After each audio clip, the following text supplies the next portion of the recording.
attractive to the candidates. Please make sure that they are turned off. We do have electronics in the room, and sometimes we do get feedback through the microphone, so please make sure that those are turned off. I will ask that once the questions begin, well actually once the introductory remarks begin, please refrain from any noise, any applause, anything of nature, to give the candidates the full 2 minutes of time that they are allotted. I will ask you to join me at the beginning and again at the end to give our candidates a round of applause. And that will be your time to express your thanks and appreciation for them putting themselves before the public and for their public service. We do have a couple of cameras in the room. Most importantly, Access 16 is here. They are taping both forums this evening. They will rebroadcast them. We are also going to be streaming live on the web. So if you need to get up during the forum, please be aware of the camera angle here as well as over here. Okay? Thank you again for joining us this evening, and we will get started here momentarily as a couple more folks come in.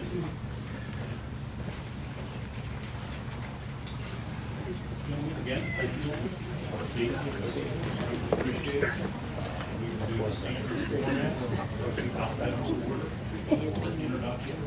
First, I'll set myself have a full 2 minutes for both introduction and concluding remarks, and 2 minutes for each question.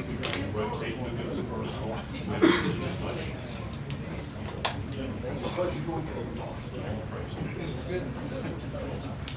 Again, that's it.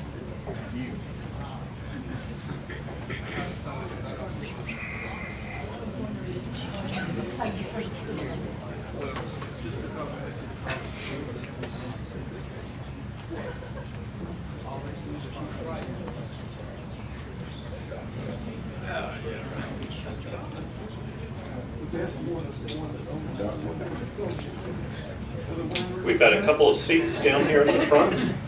Folks want to join us? I would be careful. Let me get that.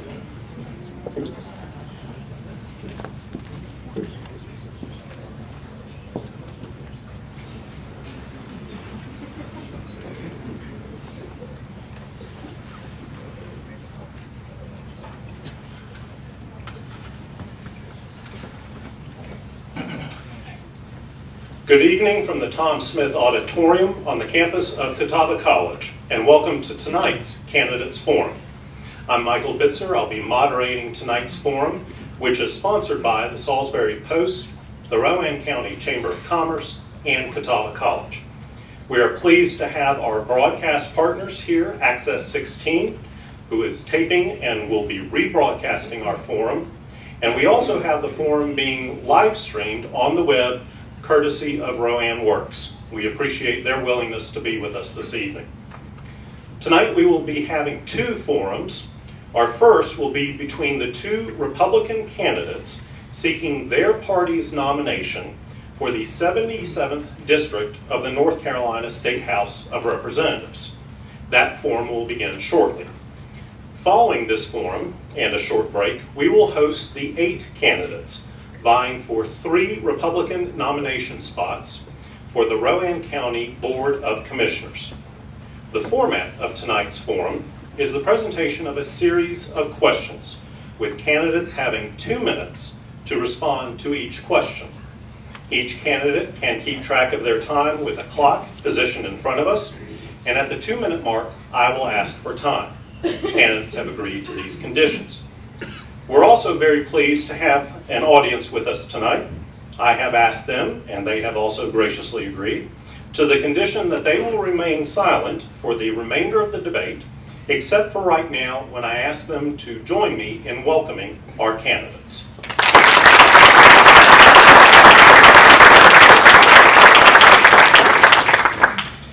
Several of our questions come from the readers of the Salisbury Post.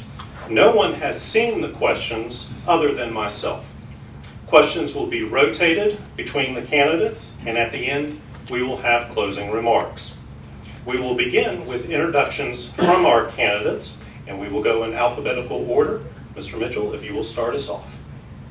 Good evening, and I would like to start by thanking the Chamber, Catawba College, and Dr. Bitzer for hosting this forum. It's civic education is always good, and there's no better kind of civic education than when you can hear individuals that are running for an office answer questions that directly relate to the district that they're running for. I would be a little remiss if I also didn't thank my wife for putting up with me in general, and also for putting up with me with running in campaigns. It's not an easy thing to do, and she graciously brought my two children tonight, so I will have the distinction of having the youngest individuals in attendance tonight, a 3-year-old and a 1-year-old. So if they ignore Dr. Bitzer's exhortation not to squeal out, I do apologize in advance. But the North Carolina General Assembly does a lot of important things, and really one of the most important things that they do is they run and manage our state's education system. As a teacher for 15 years, I have a keen interest in the way our education system in the state is run, and I hope that we are able to get into a lot of specifics later, but I will start by saying that I've told many, and I'll continue to tell, that my children, even though they're not close to going to school yet, my children will not go to a school that teaches Common Core curriculum. Having taught in a school with Common Core curriculum, trust me, you don't want it. They've already come out and said that the math standards are horrible, that they do not train people for the science, technology, engineering, and mathematical careers that we want our state's children to be trained in, and it is something that we need to modify. That is one big goal, and that is one big thing that our state does. It's not the only thing that our state does. Our state is running through immigration reform. Our state runs our roads. Well, we run the gas taxes. I hope that during the course of this evening we'll be able to consider all of those and more topics, but I do hope that you'll consider giving me your support. Thank you. Mr. Warren. Thank you. Well, folks, I'm excited. Next month I'll start my second short term for my second term here in the House. And even though that starts my 4th calendar year with you, I've actually only served in the General Assembly for a total of 243 legislative days. The way our assembly is set up, it's not a full-time legislative process. But during those 243 days, I succeeded in fulfilling my 2010 and 2012 commitments that I made that I ran on. During 2010, I helped draft the legislation that ended forced annexation, was co-sponsor of the bill to remove the cap on charter schools, and passed the E-Verify law, which made it tougher for illegal immigrants to get a job here in North Carolina. Last year, I was very pleased to have no less than a dozen bills turn into law, including VIVA, the Voter Information Verification Act, which will require a photo ID when you start voting in 2016, as well as the Unemployment Insurance Reform Bill and House Bill 937. These bills will help protect the integrity of the voting process. They have helped put people back to work, and they have helped protect our Second Amendment rights. Over the last 3 years in the legislature, I've been fortunate enough to represent us in passing some of the most fiscally responsible conservative legislation in the history of North Carolina. And I pledge to you tonight that when I go back for my 3rd term with your blessing, I will use those same conservative values that we share to address the state's response to the Affordable Care Act, Common Core state standards, fracking regulations that are coming up, and Medicaid reform. So I look forward to your support, and I thank you very much for this opportunity. Thank you.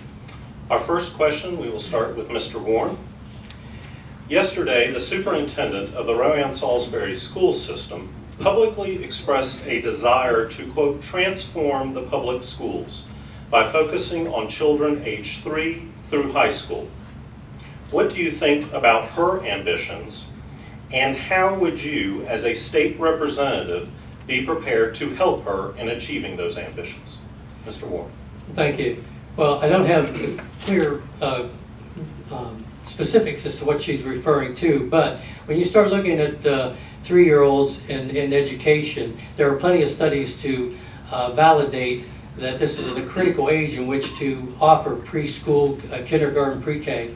And I think it's absolutely critical that we find the funding to get this incorporated and to comply with Judge Manning's mandate last year that we expand the opportunity for pre-K. Going through the high school ages or grades, I think that what we need to do there is to look very carefully at how we want to track that, because right now what we see in North Carolina here is the conclusions of the Common Core state standards being trying to implement at the same time the Senate is trying to push through the Excellent Schools program. So we need to get our arms around education. What is it we want our public education system to look like, and how are we going to make that happen? But I think it's absolutely critical that we do take that into consideration, that from pre-K through high school, we need to have a coordinated effort in education. Mr. Mitchell. When we talk about something as on a grand of a scale as transformation of schools, I think the first thing that we need to realize is education is an extremely personal experience. It needs to be personal for each individual student, for each individual child that goes through a classroom. With that being said, one size fits all schools does not work. We need to move to a system where we support a child going to a school where they can be successful. We need to allow that child, along with their parents, to determine what they want to get out of school. Do they want a liberal arts education to continue on to 4-year university? Do they want a vocational education where they can get a certificate while in high school or move on to the community college? What do they want out of the schools? I think they're all valid answers, and I believe that our public school system should support each and every one of those answers. I also believe that we should support, in that, the charter schools, which are public schools, but we also need to support our private schools, and we need to support our home schools. Every student is not going to do well in every classroom in every school. That's not a slam on a public school system. Every student that comes into my social studies classroom is not as suited for me as they would be another teacher. I am a Socratic method type teacher. I like to teach through asking questions. Not all students work that way. That's not their fault.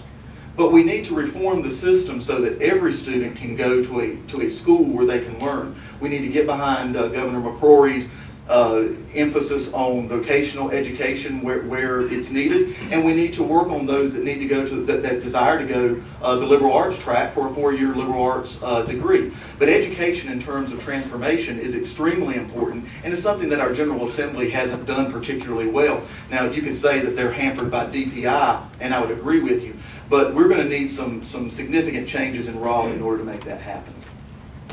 Our next question also focuses on education. Yesterday, the Educator Effectiveness and Compensation Task Force released their report. One of the recommendations was, quote, significantly increasing the salaries for entering teachers and those teachers most likely to leave the profession in the state, those with less than 10 years of experience. Do you support this recommendation, and how would you go about funding increased salaries? Mr. Mitchell.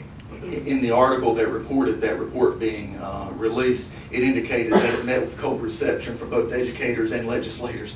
I suspect it met with cold reception from educators because it didn't as quickly as some would like, move the pay scale up, and it didn't sit well with many of the legislators because it comes with quite a hefty price tag. I think that the governor's most recent plan in terms of raising starting salaries up to around $35,000 is a good place to start. But I want to emphasize that it's not going to fix the problem. We really need to look at reform as a whole. Whenever you start taking little pieces, such as raising beginning teacher salary, you're going to cause some issues. Take a 25-year teacher, and I don't have 25 years of experience. But as you begin to move the bottom of the pay scale up, you increase what's called compression. You push more people into the center there of the pay scale, and it's going to cause some issues. So teacher pay is something that needs to be looked at, but I don't have a problem with looking at it in the context of, personally, I work for the schools. I get paid for 10 months out of the year. I have to divide that over 12. If we are going to seriously look at reforming education and you want to begin to increase pay, put me to work for 11 months. There are plenty of things that I could do at the school in terms of getting ready for the next year. That's a quick way to raise a teacher's salary by 10% immediately, while not still having them, as many people consider it, sit at home over the summer. So I believe there are some innovative ways that we can work on teacher compensation, and certainly performance has to be one of those models. I think that we test too much. I think that we need accountability, but we test too much. And I think that our compensation model is going to have to move towards a performance-based model. Mr. Warren. Thank you. Yeah, I was one of the legislators that wasn't real tickled to death about the way the task force ended up. I think a lot of people's expectation were that they would come out with some legislative recommendations other than needs more study. Back on February 10th, the leadership of the House, the Senate, and the governor announced a two-phase pay plan, and it seemed like nobody heard phase 2 was even mentioned. Now, phase 1 called for immediately taking the starting teacher's pay up to the regional average of $33,000, and then in 2015 taking it up to the national average of $35,000.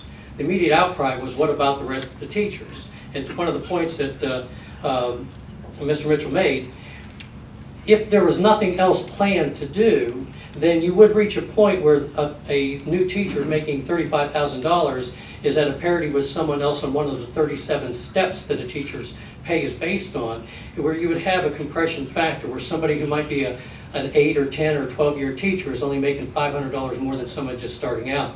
But the point of the announcement was that phase 2 pay raises for teachers beyond the phase 1 stage would be announced as soon as we knew where Medicaid was going to hit us this year.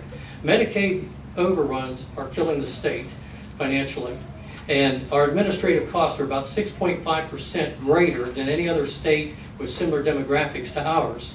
When we first took over the legislature in 2011, we were working 6 months on a former Democrat budget, and that first year we had a $500 million overrun on Medicaid, and that's something we have to get our arms around. But I'd like to come back to the teacher pay, because that, I believe, will be resolved in the short session. Thank you. Our next question, we will start with Mr. Warren.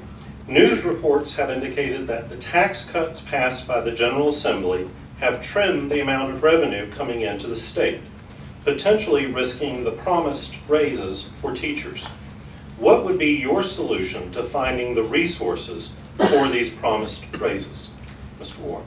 Well, the tax revision actually still shows revenue growth over previous years. The difference is with the tax revision that we did, there's going to be about a $600 million less increase in revenue than if we had done nothing at all. So this is more money that's back into the economy, fueling the economy and moving forth, but we should still bring in, all projections being fair, we should bring in over $400 million more than the previous year. As far as revenue sources go, there's lots of ways to find revenue within the existing budget. But we do have other revenue sources coming online. Starting in this past February, we're now starting to see a revenue stream come in from Amazon online with taxes being paid there. But you can also look at consolidation in government operations to reach savings. We saw a savings when we moved State Highway Patrol over, when we moved DES over, we saw savings in those areas there. So there's still opportunity to consolidate government entities into different departments, which will yield savings there and free that money up for other resources, such as education. So I think that we have the opportunity to get revenue for teachers' raises, and one of the big sources for that would be the changes that are being considered now in Medicaid. DES came out this past week with a general plan of recommendations that they have for changing our Medicaid system. and through a public-private partnership type deal, which will reap some massive savings there for us. So it's, again, a matter of identifying new revenue sources and streamlining the cost of operation of the government to free up existing money. We are currently spending about $7 to $12 billion a year, depending on how you want to break it down between grades, on that. And about 80% of that education money goes to teacher pay. Thank you. Mr. Mitchell.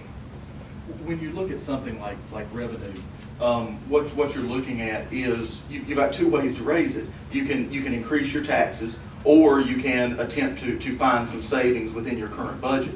I think the state has done a reasonably good job of finding savings within the current budget. I'm afraid that they are getting close to like our county budget, and they've really wrung all of the savings just about out of it that they can. So we need to begin to look at other things.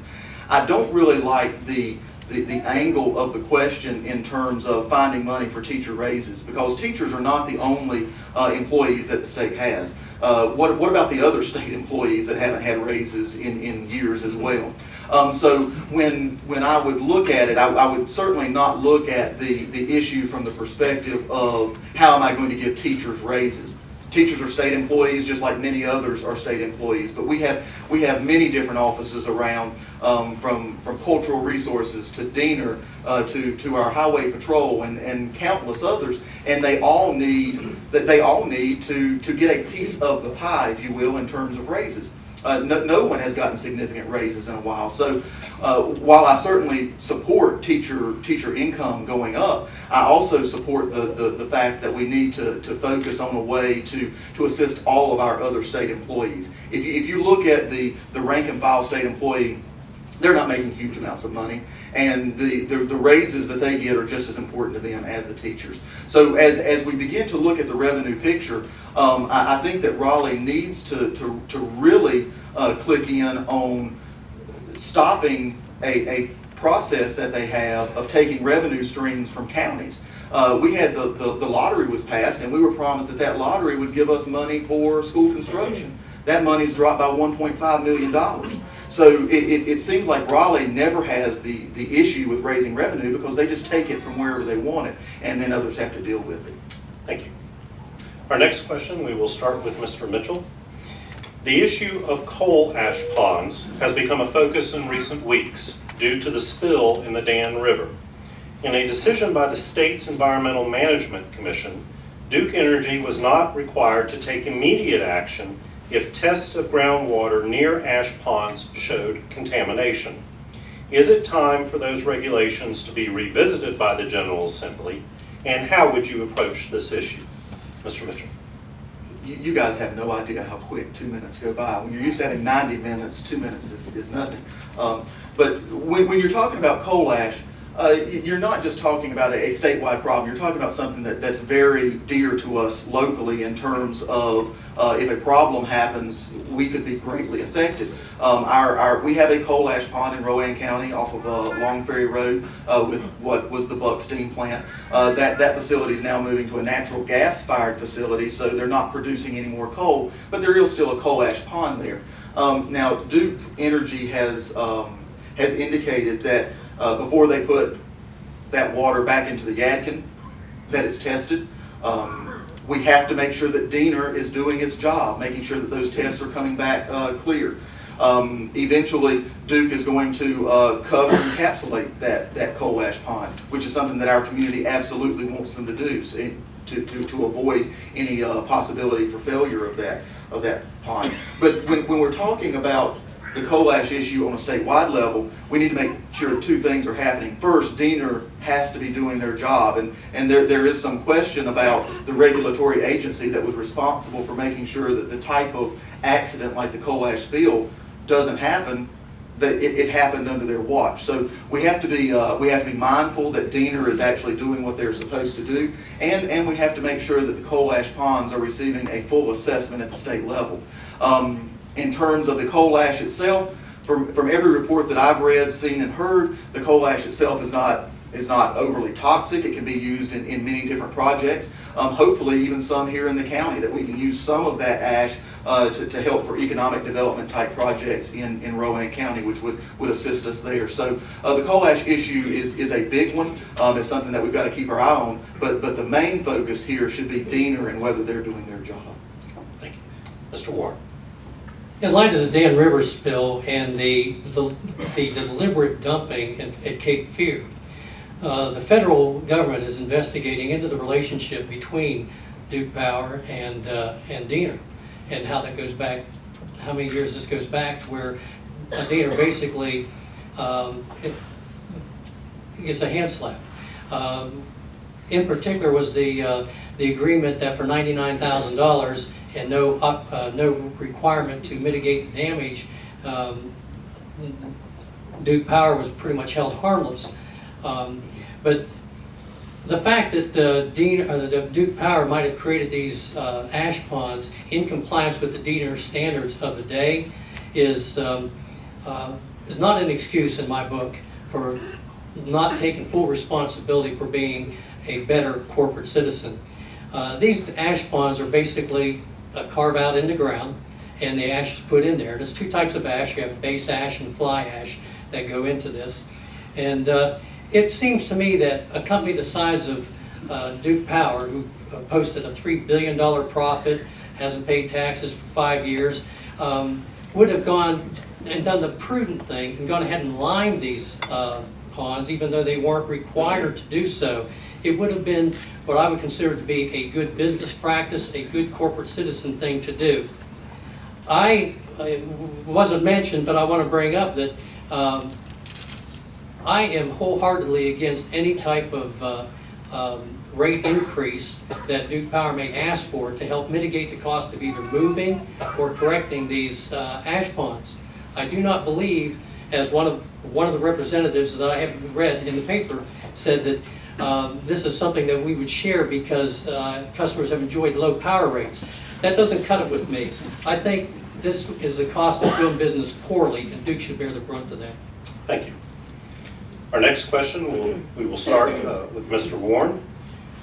With the increased number of baby boomers retiring and the cost of health care continuing to be a concern, how should the state fix its Medicaid system known as NC Tracks?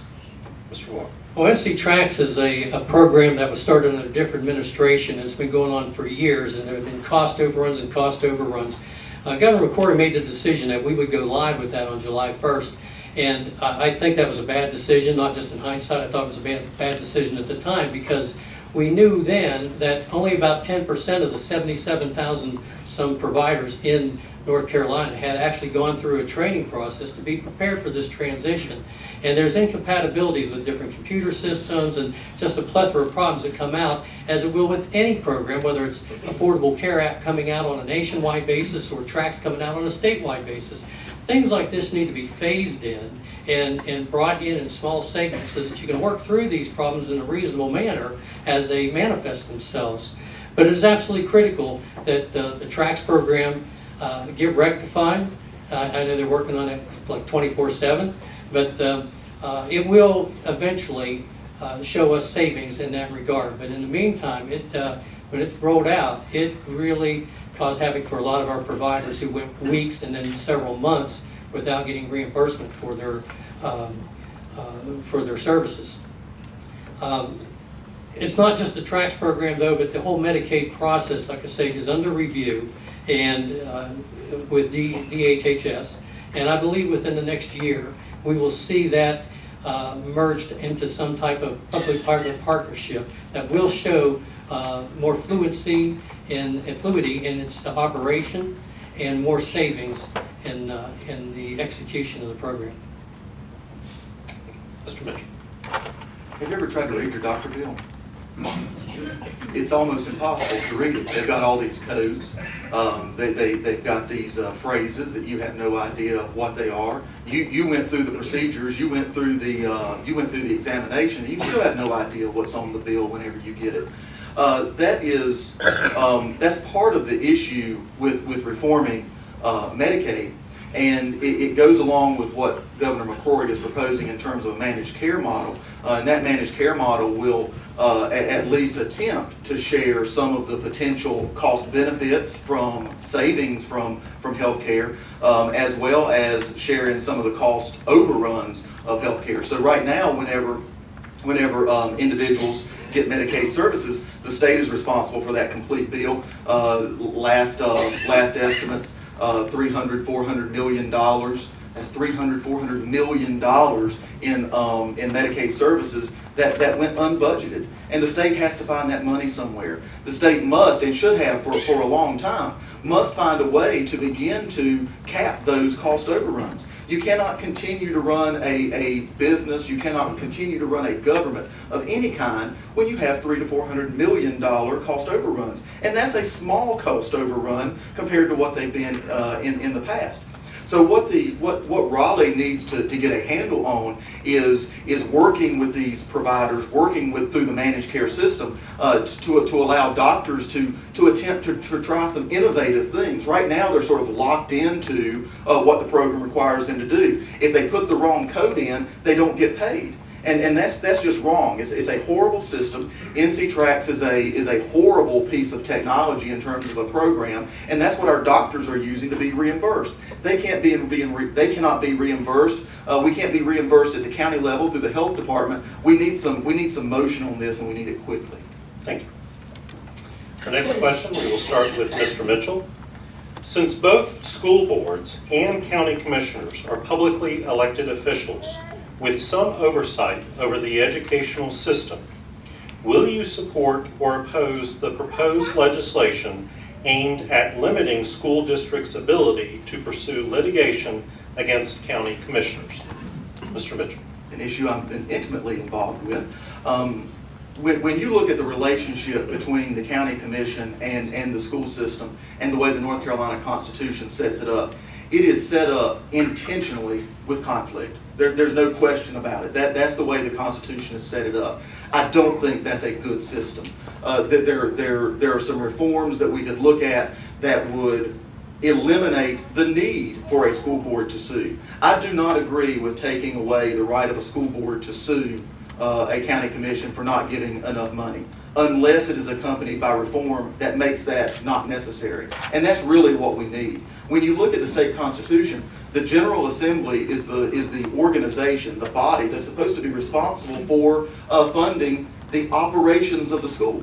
Yet in Rowan County, we commit over $33 million to the school system for their regular operations. That's something that the Constitution did not contemplate. Now the General Assembly, because counties are a subdivision of the state, have changed the rules such that now counties are expected to add to current expense. So my proposal would be, let's just come up with a formula.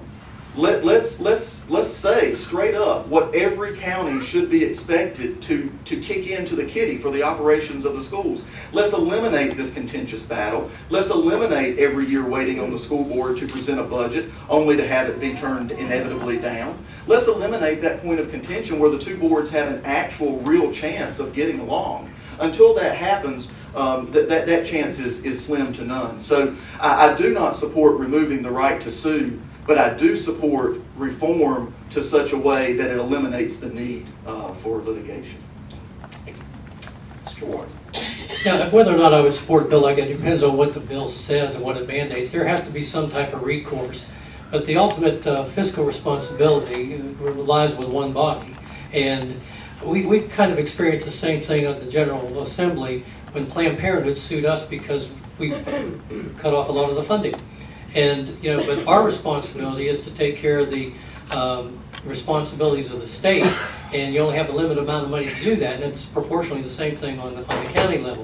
But what is a paradox in that, in this paradigm, is that you're using money for attorneys to fight each other over money that you don't have, or enough money that you're not getting. So it seems counterproductive and counterintuitive to have one body suing the other for something like that. Now, I'd look at legislation and see what it might be suggesting. Is it binding arbitration? Is it something? But the whole thing about a non-responsive body, whether it's a school board or whether it's the county commissioners, is that the checks and balance in the system is here at the election time. And I look around the room and I can see people are getting activated and motivated to make some changes. And that's the recourse that you have if you don't feel the funding is reflecting the true needs of the general population that the board is elected to represent. Now, as far as the formula goes, the problem with that is that you have counties like Wake County or Mecklenburg County who are financially able to meet a formula, but you have Robeson County or Warren County, which are much more financially strapped, and you can't really rely on the county to carry the weight there. I think the problem in North Carolina that we have, and particularly shows up when they do rankings, is the way that we fund schools to begin with. We're one of just a couple states that do the funding from state dollars. We might want to look at that paradigm to begin with. Thank you. Our next question will be for Mr. Warren. Today is tax day. Governor McCrory announced his tax overhaul proposal, and the General Assembly did a major restructuring of the state's tax system. What would be your proposed legislation or component of a tax overhaul proposal if you were in the legislature for the next session? Mr. Warren. Well, I think our tax revision that we passed this past year pretty well has set the stage for the way it's going. The tax revision plan took North Carolina from being ranked as the 6th worst. We were actually ranked 44th in the states for tax environment for business, and this tax revision plan propelled us to number 17th, according to the Tax Foundation. So what has occurred in the tax revision is, of course, a reduction in the corporate income tax to make it no longer the highest in the Southeast, but one of the most competitive. But the personal income tax being dropped down this year to like 5.8%, next year 5.75%. I had the privilege of working with Representative Julia Howard and Representative Dave Lewis on the House plan, and then also spending some time with Senator Russo and Senator Brock and Senator Bill Rabin on the Senate plan that Senator Russo wanted to go with, which was a full consumption or sales tax based thing, somewhat similar to Tennessee. And I was dead set against that. It's not a viable format for North Carolina. I think, though, that what we will see is a continuation in the next few years as the revenue stream from the tax revision fans out. I think that we may see a move to either reduce the PIT even further or the CIT even further, and a minor expansion of sales tax into different venues. But I think a lot of that's going to depend on what happens over the next year or two as we see this new tax plan take hold. Thank you. Mr. Mitchell. Chief Justice Marshall in the Supreme Court case McCullough versus Maryland said that the power to tax was the power to destroy. And if you look at what many of our governments are doing to us, they are almost flat out destroying us. We might be at tax day now, but we are not at tax independence day yet. That is the day after which you can start earning money for yourself rather than for the various governments that you have to pay tax to.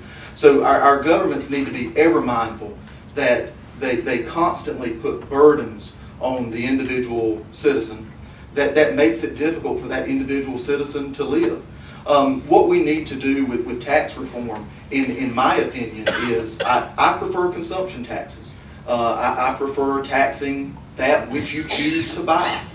That in our case, in the state of North Carolina, is a sales tax. I don't think that we could move completely to a sales tax, at least not quickly. I do believe in moving in baby steps towards everything that I support for the most part. So I would support moving towards more of a consumption tax. Now, when you do that, you have to begin to put in safeguards to allow for those that are at the poverty level, because they will not be getting back refunds to be able to purchase the food. So all you simply do is you calculate the cost of food for a family of how many ever is in that household, and you send them back a rebate check. You cut their taxes by that much. You collect it, but then you cut it back. There are ways to make consumption taxes work, I believe, and I believe that Tennessee does in fact have the right model. And I wish it was something that North Carolina would go to. I should not be punished for the amount of money that I choose to go out and work in order to make. And that's what an income tax does. If I go out and choose to consume something, that's my choice beyond my basic necessities. And that's where we as a society need to look at actually recouping our tax dollars. Our final question we will have to Mr. Mitchell. What would be the 3 topics of the first 3 pieces of legislation that you would introduce as a representative, and how would those topics benefit the citizens of Rowan County? Mr. Mitchell. In 2 minutes. All right. 3 topics. The first would be education reform. I don't think that there's any question about that. That system needs some major reform and some major efforts, and I'm not talking about studies. I'm talking about getting in there and making it where our system can actually work for our students and work for our parents. The system is not working now. It's almost as though it's designed not to work now, and we need to work towards that. The second thing that I personally would do is I would attempt to file legislation to remove the E-Verify exemption. What we did in the last session that Governor McCrory vetoed, and then our General Assembly overrode that veto, was we extended the E-Verify exemption. For those of you that are not aware, that simply means that someone who's in this country illegally can work for an individual for a longer period of time. We extended that to 9 months. If we want to talk about real immigration reform, we need to strengthen E-Verify, not strengthen it only to turn around to weaken it by increasing the exemption. That's spinning your wheels in the wrong direction, I believe. If your wheels do get traction, you're going to go backwards. You're not going to go forward. So we need to do that. In terms of the third, there are so many things that we need to do. In terms of transportation, we've worked on funding formulas. I personally believe that we need to work towards getting rid of the gas tax. Individuals are using cars these days that get higher and higher gas mileage. We've got to work towards a system where miles traveled is what we pay for. And we need to do that in a way that protects the individual citizens' privacy. And I think that can be done through by just a inspection review at the end of the year. But those are 3 things, a good number more, but I'm down to 10 seconds, so I won't try to squeeze in another. But we have a good number of things in the state that are before us. Those are just 3 things that I would attempt to tackle. Mr. Warren. Well, I agree. One of the first things I would do is actually work with Representative Rob Bryan on the education funding piece. Representative Bryan was the chair of the task force, and I'd already submitted to him an outline of a bill for teacher pay, but it did far exceed teacher compensation reform.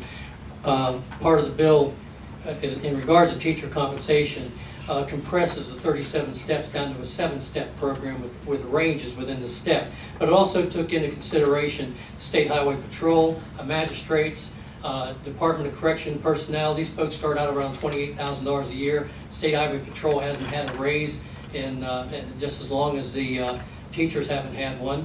And it only take about $5.5 million to bring the steps up for the State Highway Patrol. So that's one of the issues that I would continue to work on with Representative Bryan. That, just to give you an idea though, that bill would require funding of about $348 million on a recurring basis. And we do have some ideas for revenue streams to support that, but it would be a very, very heavy lift. But I would work with Rob on that. Mental health is something I'd like to see us pass some legislation on to get the funding needed here too. A lot of the social problems that we have actually can be traced back to the way we've turned our back basically and let mental health take a back seat to the funding problems that we have.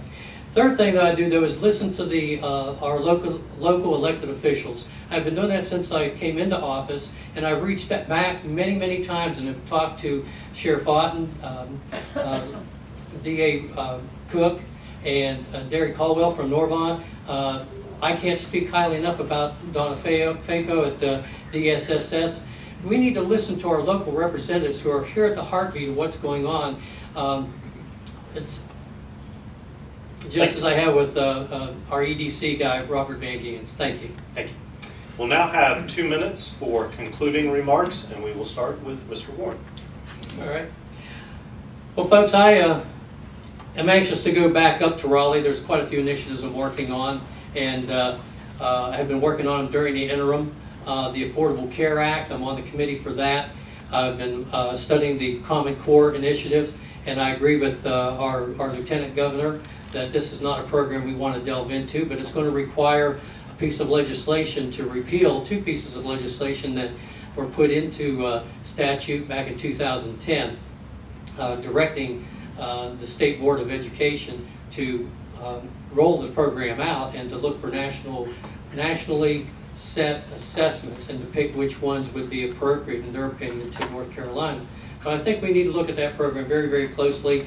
Senator Tillman is looking at it very strong, and I think what we would like to do is to come up with a state standards that are the best in the country, but they're North Carolina standards. So I'm very excited to go back up there. My track record of votes and the bills that I've had passed, I think clearly demonstrate and validate that I have stayed true to my conservative values that I ran on. And with your permission to go up on a 3rd term, I pledge to you that I would still apply those conservative values and principles to all the issues that the state needs to address going forward, whether it's the Affordable Care Act, hydraulic fracking regulations, Common Core, whatever the case may be. We've got this ship turned around in the right direction in the last two sessions. And I want to continue that, get the momentum going, and with your help, I'll go back up a 3rd time. I appreciate your support, and thank you very much for being out here this evening. Mr. Mitchell. So many things in so little time. If I were fortunate enough to be elected, and I'll say the same thing that I've said during my 3 elections for county commission, I may not make a decision that you agree with, and that's your right, and it's my right as well to disagree. But I will make a decision in which I have reviewed all the information before me and make the best decision that I'm able to come to. I have promised no individual anything with regards to legislation. I go up as a clean slate. The only thing that I go with that I would go to Raleigh with in terms of an act is when you look at what the General Assembly has done to local governments and their budgets, it's unconscionable. To have passed a lottery on the back of school construction only to have pulled that money back, and now to say that we probably are never going to get that money again after the next couple of years, it's just absolutely wrong, and it shouldn't be allowed. It costs Rowan County $1.5 million annually and counting, and that's just the tip of the iceberg. We've got a lot of issues coming forth.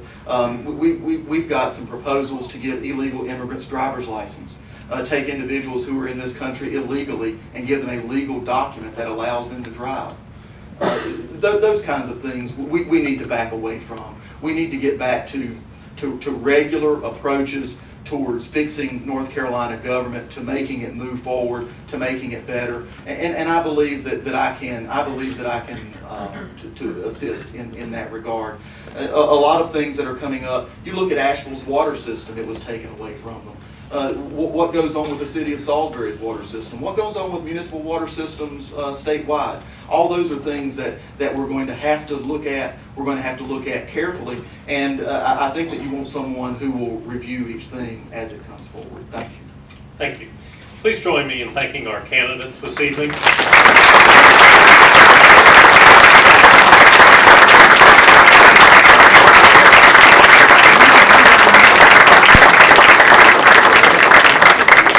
We will take about a 10-minute break and set up for the next forum, which will focus on the Republican candidates for County Commission. Hope you can join us again.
Hey, just announced I'm going.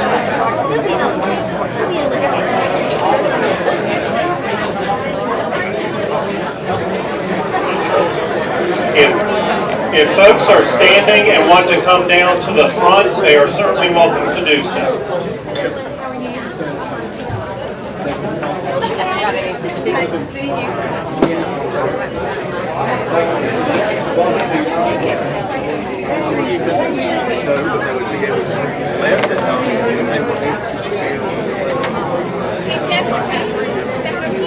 Take one of those front rows, that'd be great. Front row of seats still available, and second row seats. Front row seats still available. We're at a preview. Good and ready to go rather than just having to plan during school year. And you're a Rowan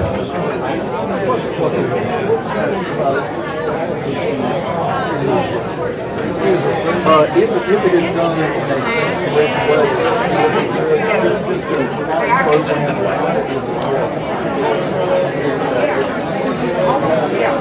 All right, right here. no, they're under the phone. Is this on the phone?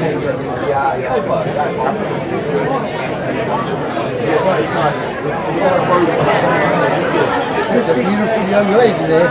Yeah. If our candidates for Rowan County Commission want to come up to the head table. Save me a seat right here.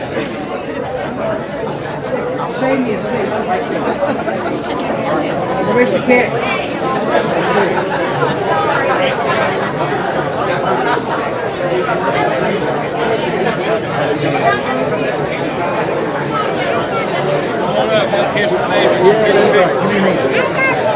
Come on, yeah. I'm Lisa Todd. I'm the one you met Nice to with meet lunch. you. I'll see you tomorrow. Have a good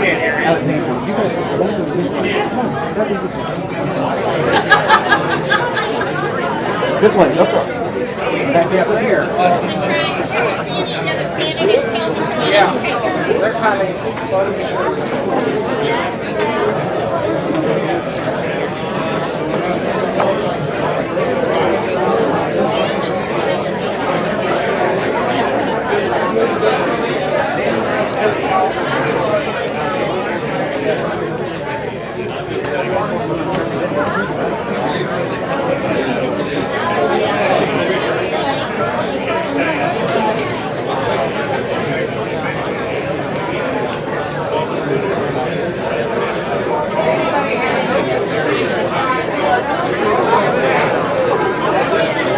How did it go?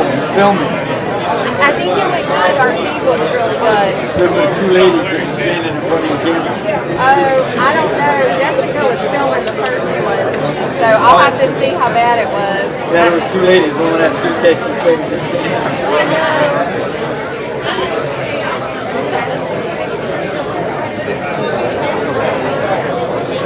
You're welcome. I gotta get this to her. Sorry. That's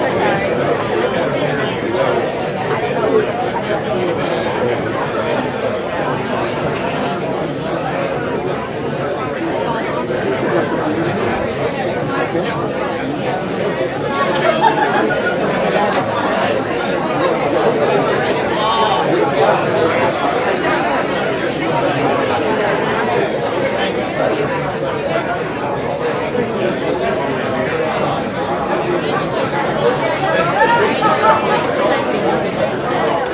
All right.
sure you don't get them.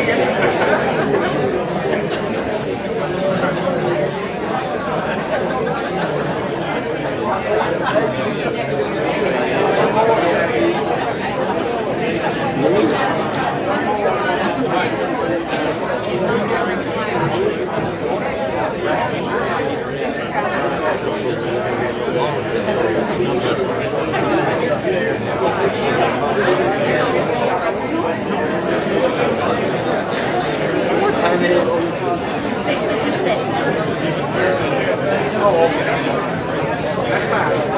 I've been trying to get my seat.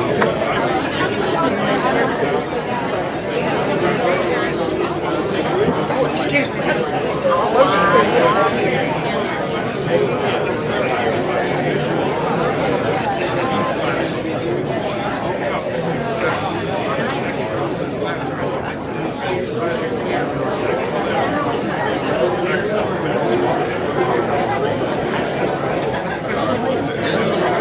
Can't sit. You can't sit on it.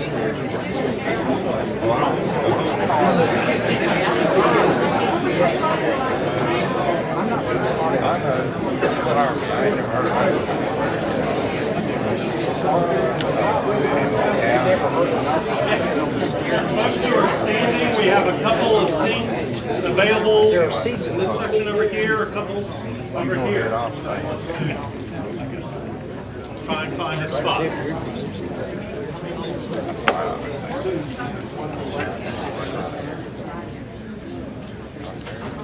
That seat's Got 2 seats here. Seat back there. A couple over here. Try once.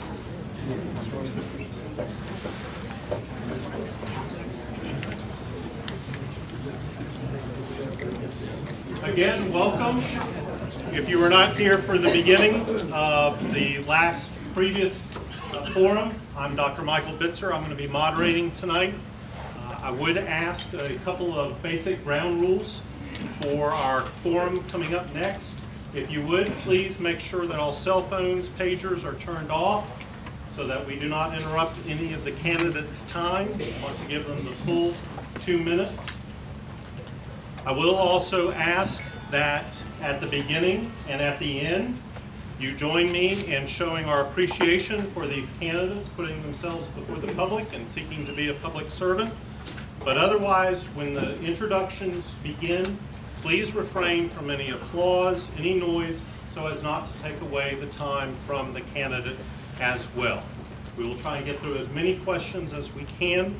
I'm thrilled that this is a great turnout, and we are very appreciative of you all coming out this evening. Just as a reminder, we have several cameras in the audience. The main one here for Access 16. They will be rebroadcasting these 2 forums, the previous one on the State House and this one as well. We are also live streaming, so if you happen to need to get up and go out to the lobby area, please be mindful of the cameras in front of you and to the side. Mac, I think you may be in there. Thank you. So, we will get some basic ground rules to the candidates, and then we'll begin in just a moment. Thank you again. Candidates, thank you all very much for joining us. Very pleased to host you all. And just a couple of basic ground rules. What we'll do is introductory remarks for 2 minutes for each candidate. We will start alphabetical order and go down the table. And for concluding remarks, we will go in reverse. What I'm going to do is basically split the group into 2 groups of 4 candidates, and each group will receive an individual question. You can use your 2 minutes however you choose to do so. If you choose to say, yes, I support that, let me address that other question to the other group, you are free to do so. At the end of 2 minutes, I will ask for time.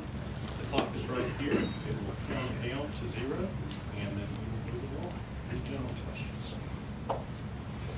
Thank you again for joining us.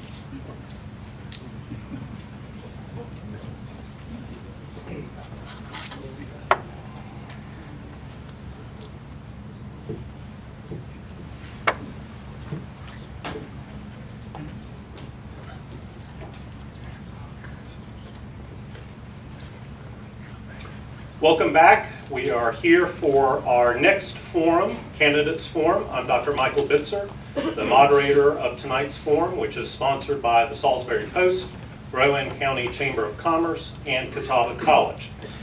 Tonight's forum, the second part, will be focused on the Republican candidates vying for the 3 nomination spots for the Rowan County Board of Commissioners. Each candidate will have 2 minutes for introductory remarks as well as concluding remarks, and we will divide the group into 2 groups of 4 with rotating questions among the candidates. Each candidate will keep track of their time with a clock positioned in front of us, and at the 2-minute mark, I will ask for time. Candidates have agreed to these conditions. We are also very pleased to have with us again an audience with us tonight. I've asked them, and they have also graciously agreed to the condition that they remain silent for the remainder of the forum, except for right now when I ask them to join me in welcoming our candidates.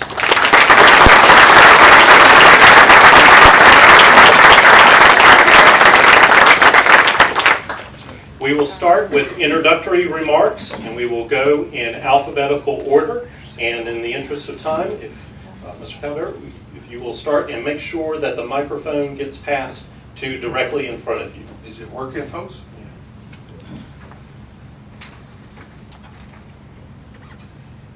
Good evening. My name is Joe Coladorsey, and I'm running for County Commissioner. I moved here 3.5 years ago. I chose Rowan County as the place I wanted to live. I did that for a number of reasons. First off, we are centrally located in the middle of 3.4 million people. I say that because I run a small distribution business and service business, and that is an ideal reason to be here. That same reason is one of the things I believe is a good way to grow our economy here in Rowan. And I believe we should be soliciting all kinds of distribution centers to come here, using both our 85 corridor and the western part of our county because they have such good accessibility to 77. I am a Republican and I am a Tea Party candidate. Tea Party is not a political group, but it has the same fundamental ideas and values as our Republican Party does. And part of that is, as they say in a Tea Party, TEA, taxed enough already.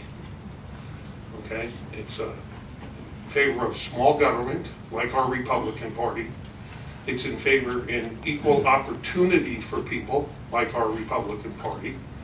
It's in favor of one person, one vote, like our Republican Party. And I go on and on. It pretty much mirrors the North Carolina Republican platform. As a matter of fact, we found some good people from the Tea Party to help to grow the Republican Party here in Rowan. So with that, I'm asking for your vote this evening, and I hope that you will consider me. Thank you. Mr. Carter. Good evening, ladies and gentlemen. Thanks for coming out tonight. My name is Brandon Cupp. I am the owner of Cerberus Firearms here in Salisbury. I have a wonderful wife who is a teacher in the local school system, and I have 3 young children. We live in a beautiful county with many treasures. We also live in a place where each night we have people in this county who sit down at their dinner table wondering how they're going to pay the mortgage, how they're going to put gas in their gas tank, how they're going to feed their family or keep the lights on. Prosperity, as defined by Merriam-Webster, is the condition of being successful or thriving, especially economic well-being. A definition synonymous with comfort, security, well-being, and the good life. This is something every citizen in Rowan County deserves. To get there, we need to focus on education, employment for our workforce, and utilizing the assets that we have been afforded. It is within our grasp with the right leadership, using the skills and things we learn and know to be right in our daily lives. As a husband, I've learned that sometimes it's best to just shut up.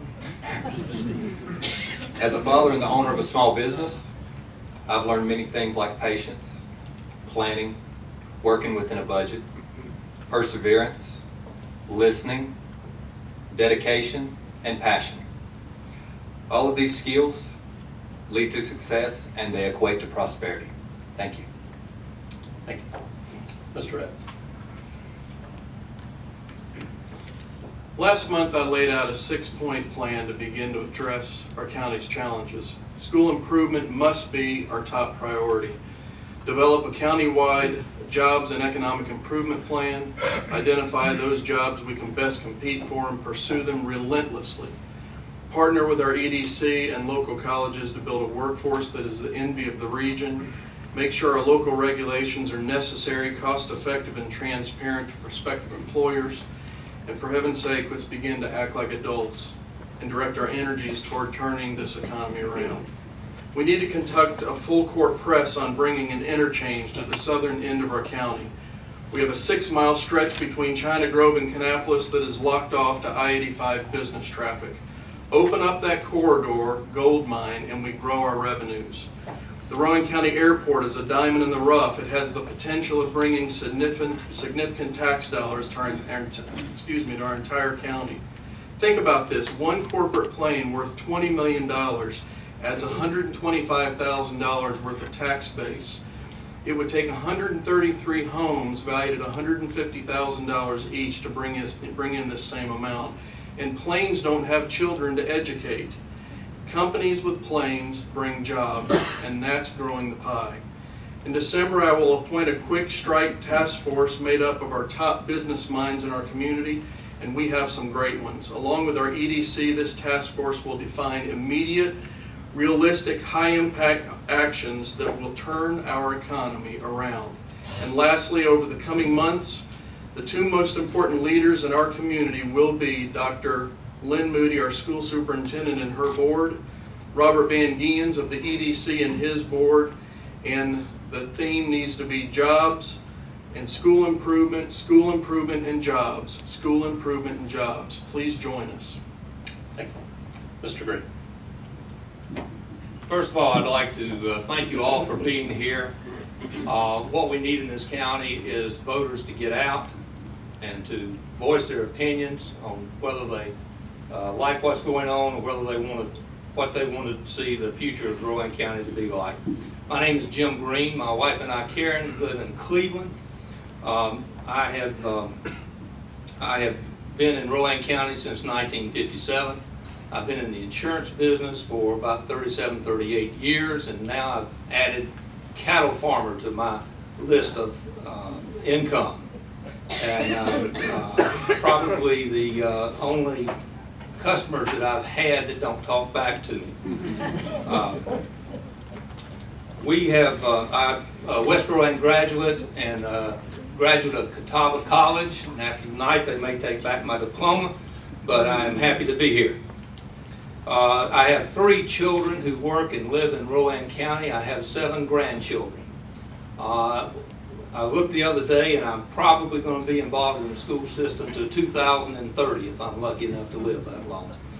I'm well rooted in Rowan County, and they're the real reasons that I have undertaken this job of running for county commissioner. I'm on my 2nd term with Rowan County Economic Development Commission. It's been a great education and very enjoyable. I have, from that aspect, taken great ideas of how to bring jobs into Rowan County. I have a way of bringing in jobs into Rowan County through private money with it to incentivize new building in Rowan County. And we're looking forward to making that an active part of our county. Thank you. Good evening. My name is Judy Klusman, and I am running for the Rowan County Commission because I think it's time for new leadership. And it's time for experienced leadership. That's the type of leadership that I can bring as a future, hopefully with your blessing, a future commissioner. I love this county. I love the communities within it, and I love the people. And in the last few months of campaigning, I have met thousands of people. People that have told me over and over and over again that we need to have county leaders who are willing to cooperate and collaborate and communicate, so we can, together with everyone in each and every corner of this county, can come together to help bring jobs here, help to make our school system one of the best in the state. And we need to address poverty in this community. You know, it's easy to talk about jobs and education because we can get a pretty good hand on those. But when we start talking about poverty, it's just kind of like, oh, well, maybe a few people over there or some here.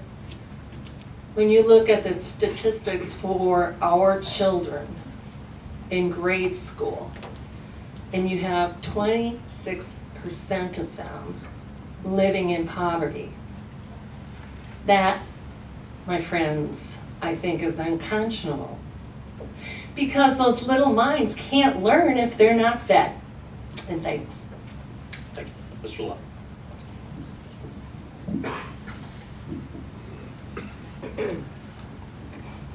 I think everybody out there knows me as Johnny Love. I posted Jonathan Love because I wasn't real sure of what I should do as far as my legal name when I filed for the candidacy. I've been married 29 years to the same woman, my best friend. I own a small business in this community, which my family has run for 40 years. And I've also been a Rowan County employee for 23 years. I've seen a lot of things change. I've seen a lot of things not change. We need to, I guess my favorite quote last time was, it's time for everybody to check their egos at the door and everybody start working together.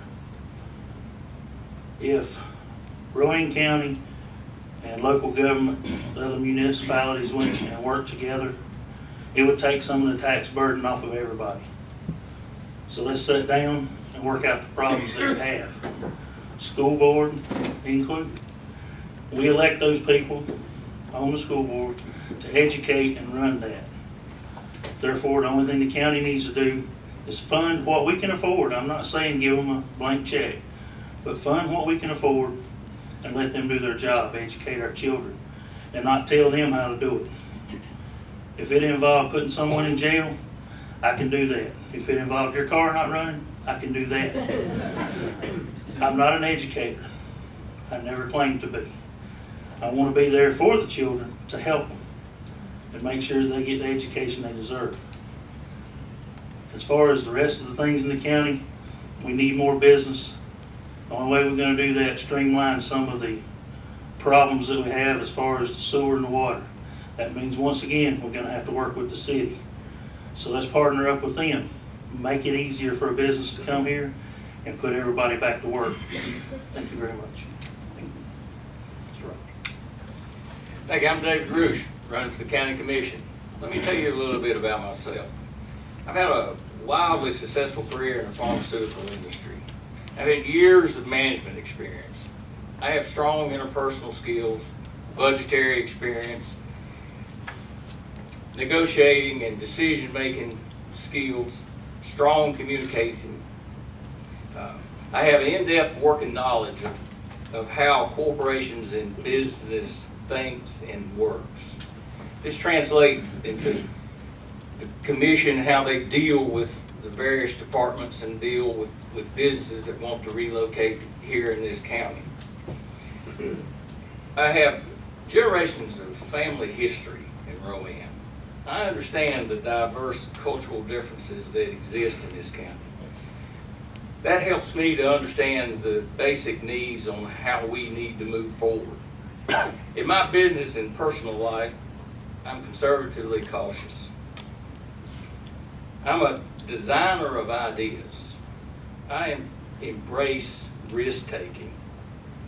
and I'm confident in my decision-making skills when making these decisions to move things forward.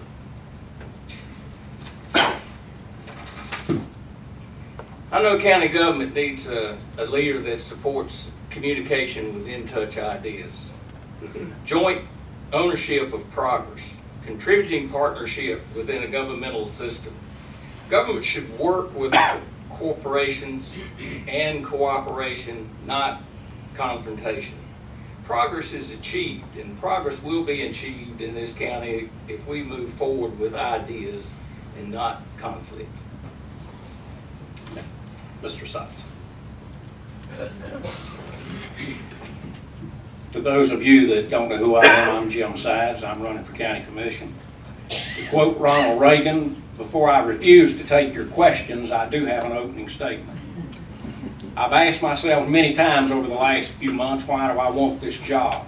The public abuse, the ridicule, the innuendos, the nasty comments on the blog posts, the comedy routines making fun of the Lord and Savior that I believe in. I don't know that anyone ever had a problem with my being a Christian until I got elected county commissioner. Nobody ever claimed that I wasn't one until then. Why would anybody in their right mind want a job like this? The only answer I can give you tonight is the same answer I had when I ran for the job in 1980. I believe with all my heart I'm right where God wants me to be, doing what God wants me to do. I know that's probably foreign to some of you in the audience tonight, some of you looking at me like right now like a calf looking at a new gate. But folks, plain and simple, I've decided what I want to be when I grow up. I want to be a county commissioner. I'm living a dream. I do not believe there's ever been a Rowan County commissioner who held his position in more awe and respect and reverence than I do. I live and breathe this job day in, day out, day and night. I love doing what I do for the citizens of Rowan County. However, if my past record as a Christian, as a member of the Republican Party, as a member of the Tea Party, as a member of the Rowan County Board of Commissioners, if any of that offends you, then you're free to join the ranks of law resistance and vote me out of office.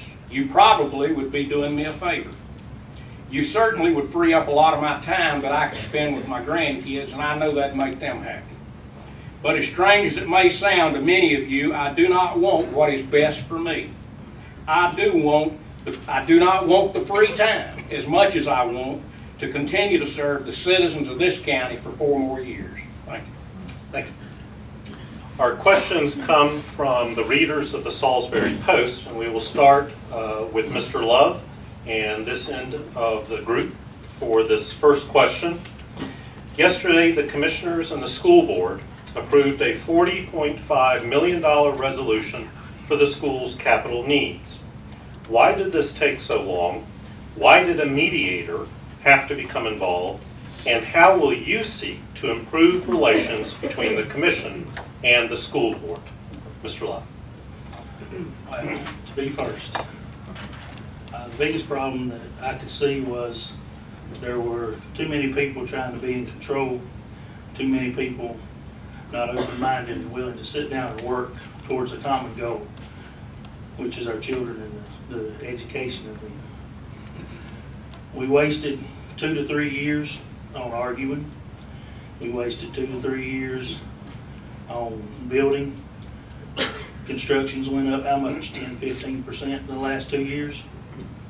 You're talking just for the building, $5 million. There's an extra $1 million that we spent because people did not want to sit down and discuss it and work it out and get along. That's the one thing that I would do different. If we get together and work towards a common goal, it doesn't take it near as long to happen. And I think that in the end, it came down to the same ending, even after 3 years. The time was wasted on arbitrators, the money was wasted, and I just can't see adult human beings that could not sit down and come together. It's time for us to stop all the fighting, all the arguing, and all the egos, and let's work, people. Let's make it happen. That's what managers really do, is make it happen. And as a county commissioner, that's what I would do for you. make it happen. Roll up your sleeves, sit down, and go to work, or either roll up your sleeves and jump in and go to work. But either way, that's what we've got to do, is make it happen. Thank you. $40 million seems to be a pretty central number. It's been that way. What do they do with $40 million, $40.5 million? And that's the education of the children in this county. And it has to do with the physical plants, it has to do with the salaries, it has to do with administration, it has to do with, to some extent, recruitment within the system itself. Everybody has a vision for education. Everybody wants their child to have the best possible education in this county. They want to have quality education. They don't want diversity between the various systems in the school. They want parity within the curriculum. The commission doesn't charge that responsibility. The commission funds the dollars for the school board, the superintendents, the administrators, the principals to create their vision. We find the tax dollars to fund this. Now, it's played out for a number of years. The school board has a vision, the commission has a vision. The school board's vision has to do with how they want to implement these dollars to create the best possible educational system. The commission wants to use this money so that the system can benefit from it. So what do we need to do? We need to create communication. We need to create an openness between the tax dollars and the application. So if we work together, we work towards creating the educational system that we all have the same vision for. We all want our children to be able to enjoy the education and to move on. But the key to it is we have to work with this. We have to start with the platform and then we move forward. So it's cooperation, and it's communication. You have the tax fund, the dollars, and you have the vision. The two of them merge together and they mesh for progress and success. Thank you. Mr. Sides. Why did it take so long? If you're making $350 an hour, why hurry? That lawyer's going to walk away with $250,000. We didn't buy one school book. We didn't give one teacher a raise. We didn't hire one assistant in the classroom. $256,000. The county commissioners did not sue the school board, did not threaten to sue the school board. You got to remember, the school board threatened to sue the county commissioners. Therefore, mediation. Mediation was legally required. There are 5 commissioners. There are 7 school board members. Which one or 2 or 3 do you blame for it taking so long? This has been a 25-year problem. We've elected some of the smartest county commissioners that the world's ever known. They didn't fix the problems. They passed it on to us. I'm glad that we have the agreement on the $40.5 million, but folks, I'm telling you, it's not going to solve the problems of education in Rowan County. It takes 3 votes to do anything on the Board of Commissioners. I remember what a former county commissioner said one time: go out and get the most votes, be the most popular guy in town, come up here and be first in line. But when you get up here, remember, you got to be able to count to 3. So you can't blame one person or 2 persons or 3 persons. It takes those 7 people and the 5 people sitting down in a room and working things out. And I think that we had a good process. It was a long process because the lawyer wanted it that way. It was the mediation was a joke. And a lot of you people you weren't there. You don't know the inside. You don't know what I'm talking about. But mediation was a joke. This was all orchestrated by a lawyer who was paid $350 an hour, and it's your tax money, $256,000. I would not vote for a plan until I saw a way to pay for it without a tax increase. This plan will not result in a tax increase for the citizens of Rowan County. Thank you. Ms. Clues.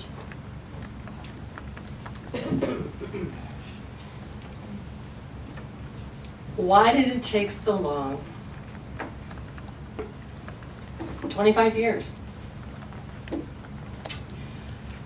And I think when you go back in history, what we've been missing is the leadership that can bring parties together and sit down, hammer it out, figure it out together. Every person in this room and in this county has they have ownership of how our schools are run, and also with the county commission. I truly believe that leadership is the crux of this problem. We are losing teachers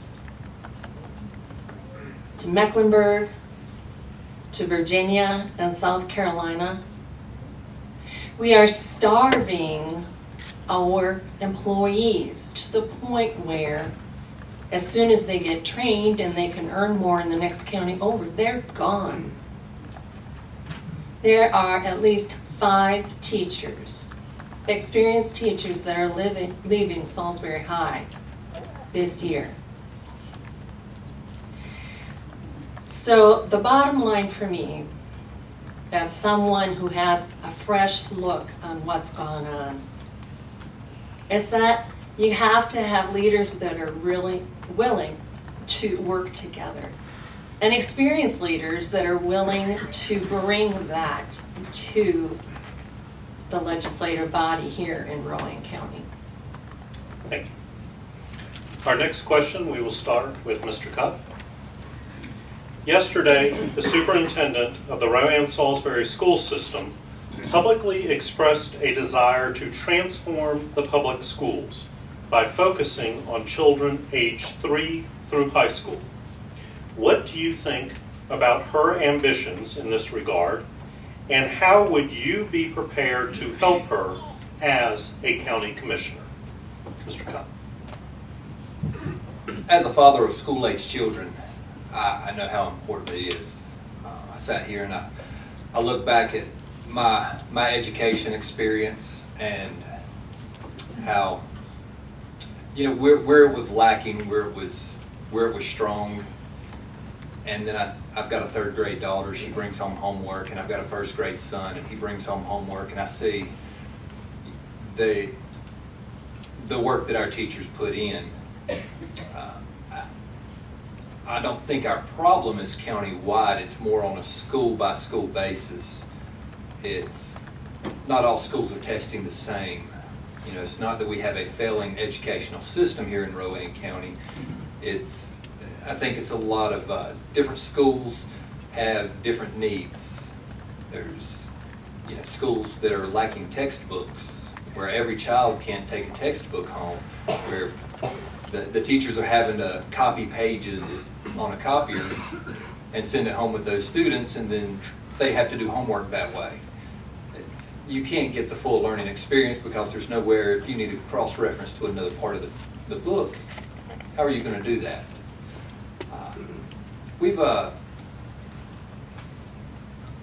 I've talked with Dr. Moody, and she has some great plans.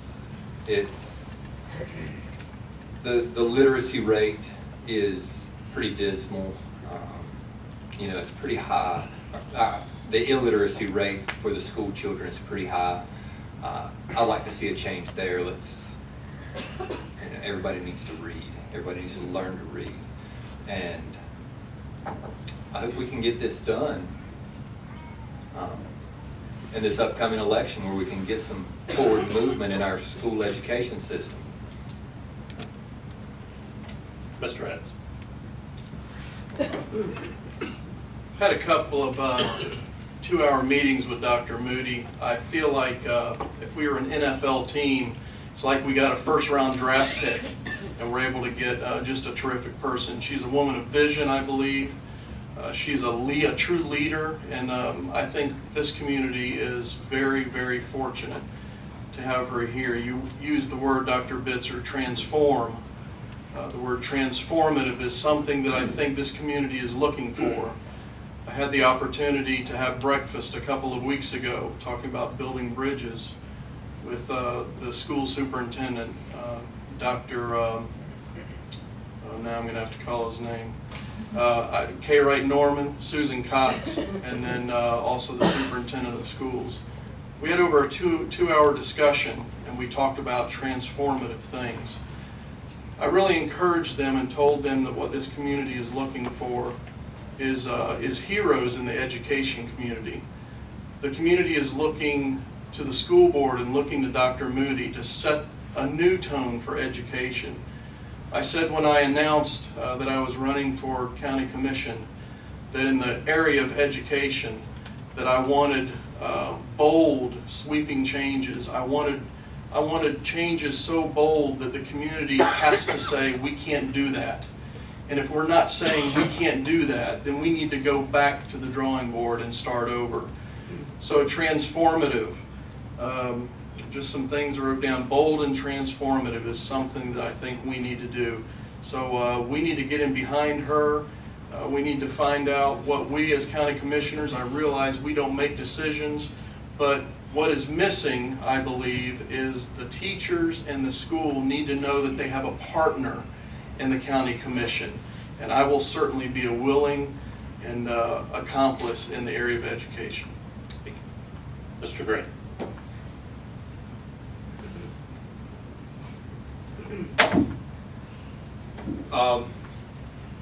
I kid the folks at the school system that I'm an expert in education. I taught school for a year and a half, 38 years ago. So I can resolve all these problems.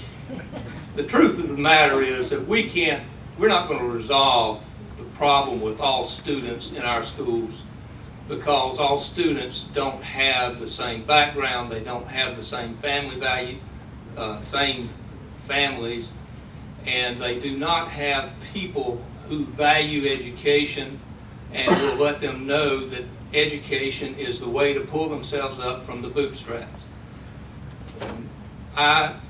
In my family, I'm the first person to ever graduate from college. It's not an indictment of my family at all, but it just gives you an idea of the opportunities that have been made available to my generation. And I hope to goodness that we can have that same opportunity to the kids that are coming along now. But our school system was just ranked 68th in the state. We can argue about testing, we can argue about all kinds of things, but there's definitely something different has to happen. We have children with different learning needs or learning abilities, and whether it's magnet schools, I hadn't had a chance to talk with Dr. Moody about exactly what she's proposing, but I back the school systems. I think that we have to educate our children. That is one of our primary objectives as county commissioners. We have to have 21st century students to fill 21st century jobs. And we can only do that by improving our school system. Thank you. It's been a little while. Would you repeat the question again? Yesterday, the superintendent publicly expressed a desire to transform the public schools by focusing on children aged 3 through high school. What do you think about her ambitions, and how would you be prepared to help her as a county commissioner? Well, first off, as people have repeatedly said, Dr. Moody is a bright light, and I've said that myself in the past. I did get to speak with her for about an hour and a half. I tried not to take up too much of her time. I'm surprised that she's including people, young children, 3 and 4 years of age. That's something that is new to me here, so I don't even want to address that. I am, however, going to ask you folks a question. Here we sit. This argument we've had in the past about the central office and the funding of the schools and the intractable people that we call the county commissioners. There's only one problem. Our school board has been the same people, and they've had 4 votes or more, as Mr. Sides has said. They've had 4 votes or more for 12 to 20 years, and they didn't get the job done. in the last 10 years, our county commission is turned over with different people. So who is the intractable force here? We're laying the blame for everything on our county commission. Our school has failed for the last 20 years. When are you going to change your school system? When are you going to change your board of directors of the schools? Our Post has never publicly questioned the chairman of the school board, Dr. Miller, but they repeatedly questioned Mr. Sides.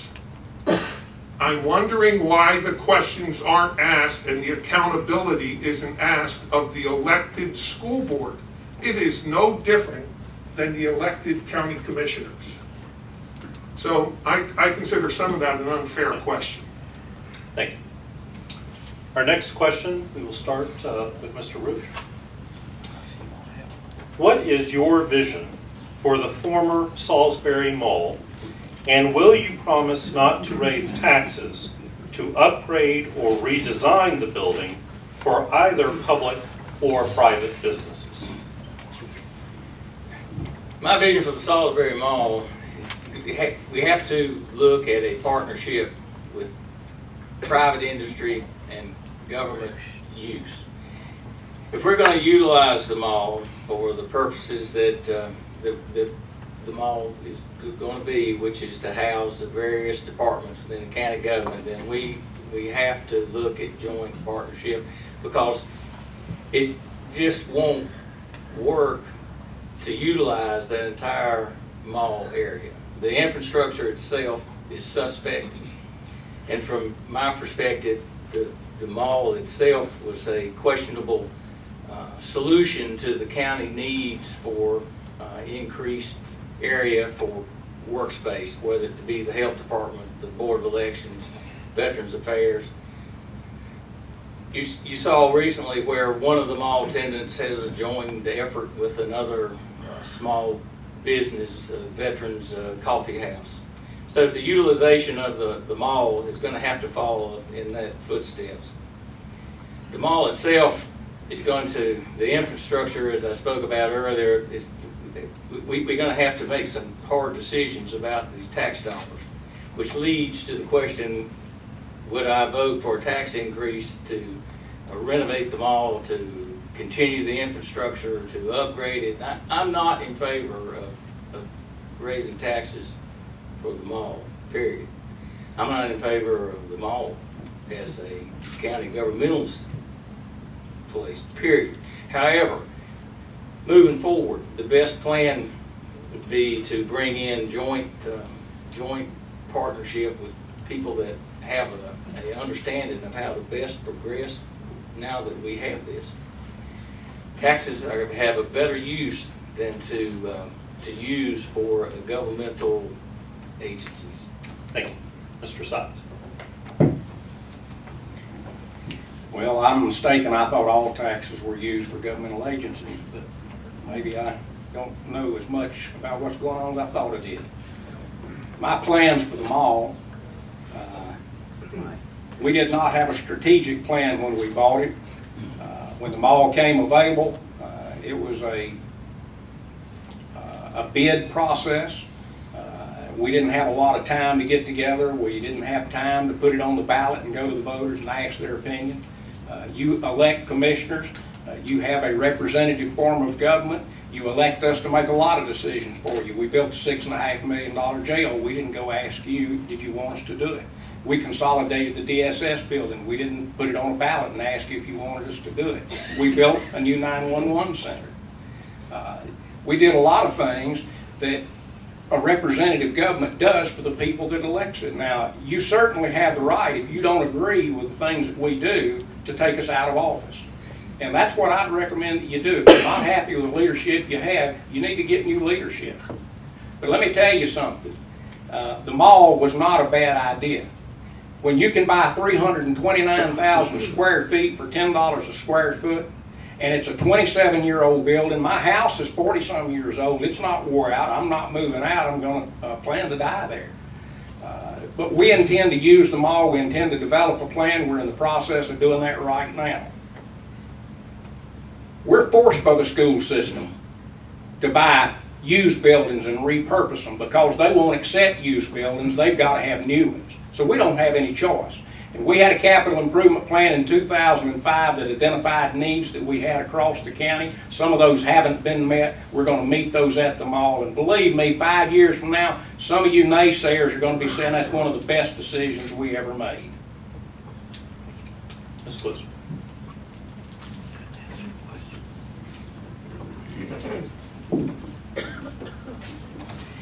We own them all. I opposed it. I think we paid at least $2 million more than we should have. And if we had let the business progress go, the process, we could have probably picked it up for $500,000. Pennies on the dollar. But we own them all. So now what do? We have to have a strategic plan. But even before that, we need to have construction engineering firm to come in there and figure out what is going to need to happen. Does this building have asbestos? Is it really going to be worth another $5 to $10 million to upfit it? We know that the roof needs to be replaced at $1.5 million.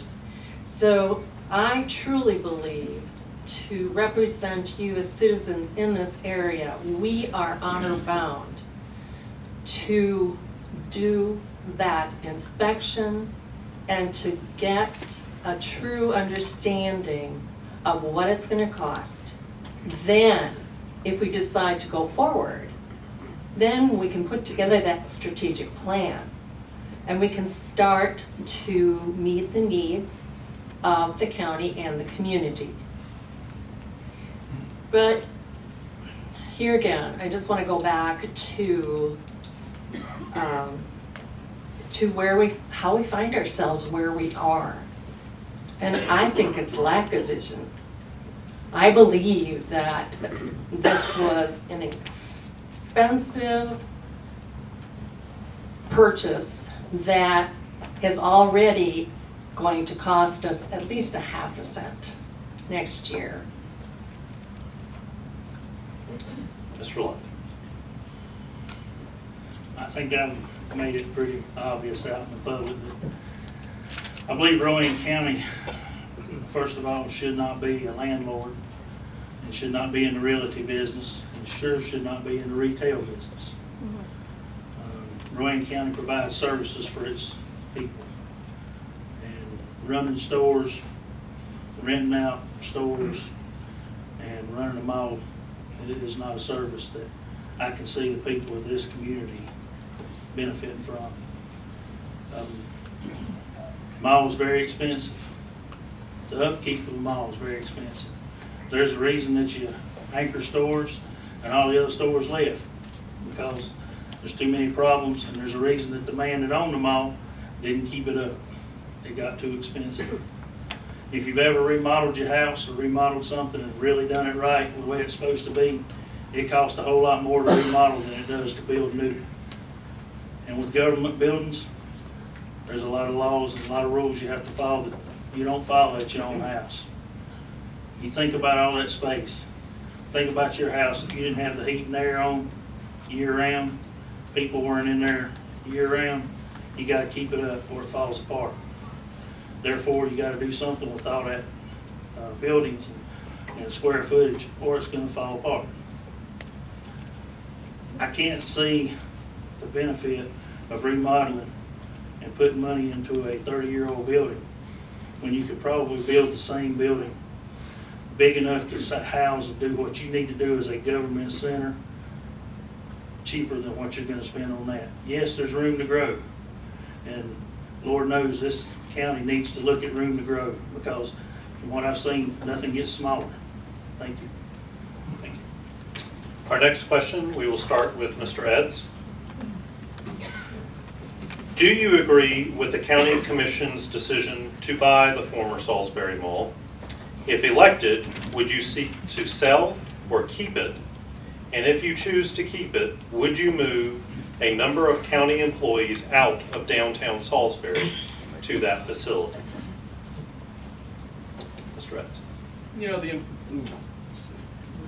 Sorry. talk loud. You know, the unfortunate thing about this is this has become a real political and frankly an emotional issue. Didn't have to be that way. We had commissioners who very publicly and negatively attached to the mall a plan to empty out downtown Salisbury.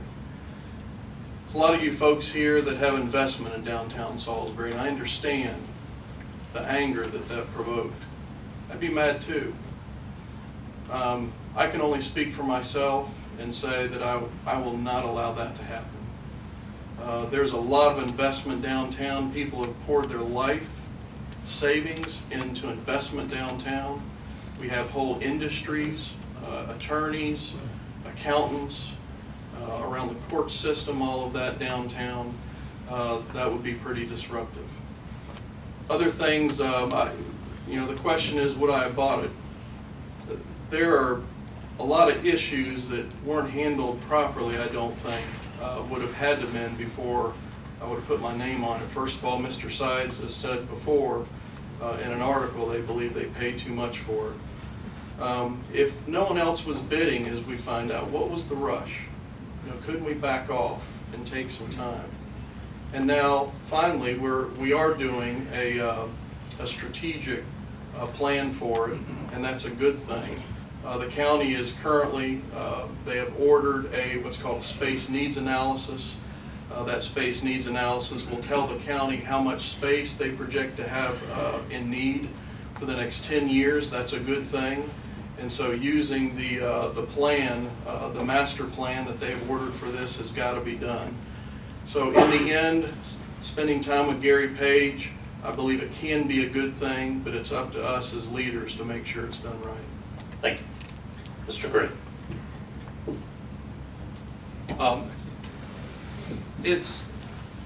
We own the mall, and we're going to have to go forward with it, period. It is hard for me to sit here and second guess the county commissioners because I don't know the cost. I don't know what the plans were for the building in the future. So I would probably not have voted to buy the mall. I can't see the mall at the point that it's going to be a good return on our investment. But I was not involved with that. But we have to take it from the point now that we own it, and let's do what we can to see how it's going to be a benefit or an asset to Rowan County. Second part of the question, no, I would not pull jobs out of downtown Salisbury to go to the mall just to fill the mall up. And I think that answers the question. Thank you. Mr. Calder. Okay. Well, first off, I have about 40 years experience owning apartments, repurposing buildings, and I might add, watching and listening. It seems that this same mall kind of purchase has happened in other parts of our state and South Carolina, all of which have been very, very successful. One of the differences might be that the innuendo and the false straw dogs that have been set up, one of which is an attorney or attorneys here fearful for their own real estate values, start to spread a rumor that the Justice Department is going to move to the mall. I was told from the very beginning that that wasn't going to happen. So you can keep throwing out straw dogs. Ms. Klusman here talks about asbestos. It actually has been, and I know this because I've asked, it has been verified that encapsulated asbestos, no problem in the mall, okay? Understand a few other things, and the best way to do it is to go and see what I've written on my website. But we're going to remodel a few places in the mall. The county commissioners are, and they estimate $50 a square foot. Since it's the school board, I estimated $60 a square foot. The same 60,000 square foot that they say they need can be repurposed in part of the Belks building, only 3/4 of it, with the parking for $3,600,000 at 25% more than we're doing other work in the mall at $60. Someone needs to follow the money. Who owns North Main Street?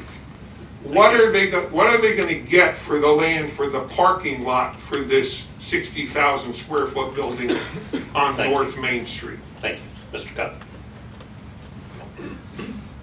All right, to buy them all or not? That is the question.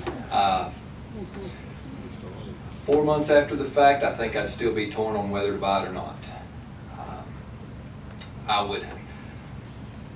I think $3.45 million was, after a $1 million parcel had been sold off, was a little bit excessive considering 3 years ago, I believe the purchase price was around $2.5 million. But on the flip side, every person up here at this table has talked about bringing jobs into this county. Highway 70 through there is a wonderful place to bring corporations, and if you meet them uptown, the last thing you want them to see is a rundown, vacant, graffiti, boarded up building with weeds growing in the parking lot.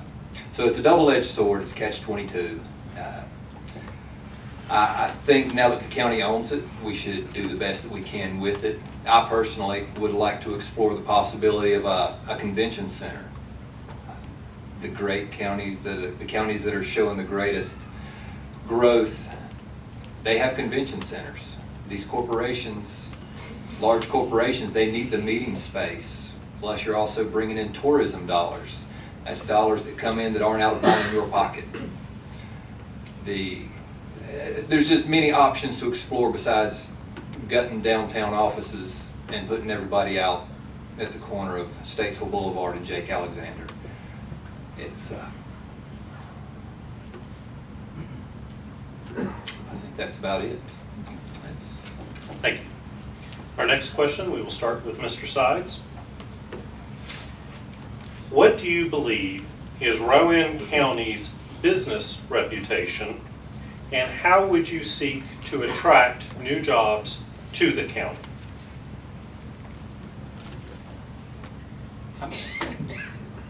I'm going to take part of my time and give you some statistics and address a little bit more about education, because that's the one thing that people seem to hit the most. The Rowan County Commissioners have a budget of about $134 million. Of that budget, $99 million is actually in their control. The rest of that money is pass-through money. It comes through the DSS, the health department, other agencies. We have no control over it. We can't control how it's spent. We can't move it somewhere else and use it for a different purpose. It's dictated it has to be spent for those particular uses. So we have $99 million, $72 million in property tax, $17 million in sales tax. We have approximately 26 different departments in the county, 750 employees. Out of that $99 million, $51 million goes into education in Rowan County. If you look at the national statistics and the state statistics, in Rowan County, we're ranked as 60th in our ability to fund education. But we fund at the 34th level. We're way ahead of what we're actually able to give toward education in Rowan County. You look at the unemployment, you look at the poverty, you look at the crime, you look at the median income, we're 34th, when according to state statistics, we ought to be 60th. So we don't cut education in Rowan County. I love children, I love school teachers, I love administrators, I love school board members, well, most of them. $35 million in current expense, $13 million in capital debt, $3 million to RCCC, $51 million. We don't have any more money. We can take the $48 million we spend on other programs and cut them out and give it to the schools, or we can raise your taxes a nickel or a dime, whatever you want. I'll vote for either one. Thank you. Ms. Close.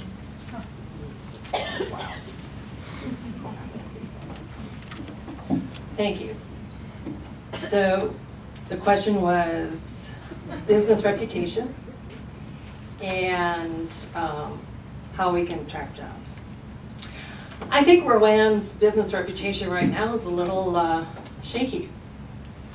But I also think we are on the cusp of being able to really take the resources that we have, our interstate highway, I mean, not just 85, but I-40 and I-77, our water resources, our transportation resources.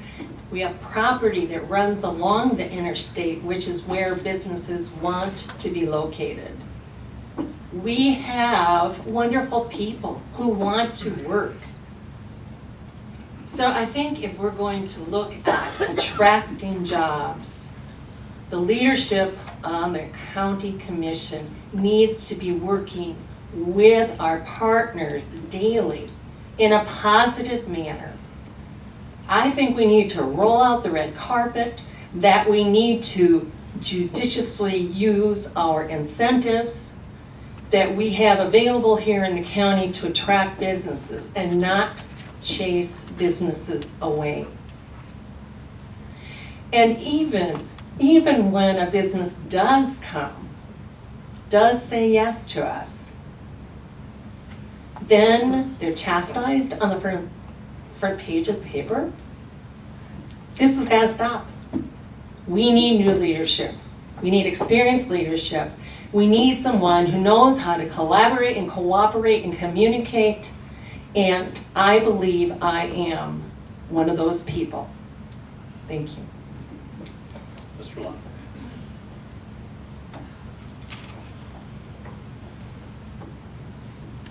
We got to be business friendly people. Look at all the counties around us. They're growing. Go to Cabarrus County. Look at the industry. Look at the buildings that's going up. Go to Davidson County. Go to Davie County. I drive all over the state for Rowan County Sheriff's Office, and I see people and I see businesses that are growing leaps and bounds, and then I come home and you see one little old business going up somewhere. We've got to be business friendly. We can't be arguing on TV, because if I was a business owner and I saw some of the past county commissioner meetings and some of the things that's went on, I would think there's no way I'm going to get in the middle of that. We've got to offer incentives. Whether we like it or not, we've got to offer incentives, because if we don't, somebody else will. We've got to streamline their ability to come in and build water, sewer, infrastructure. You got to have a one-stop shop. Salisbury City's been advertising it. Now it's time for us to implement it.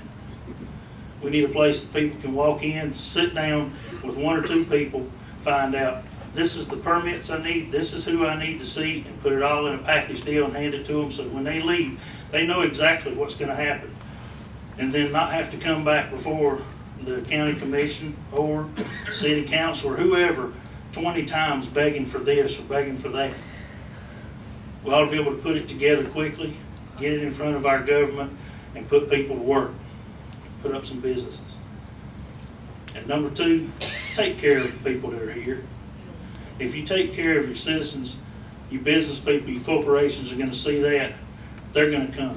They're going to be here.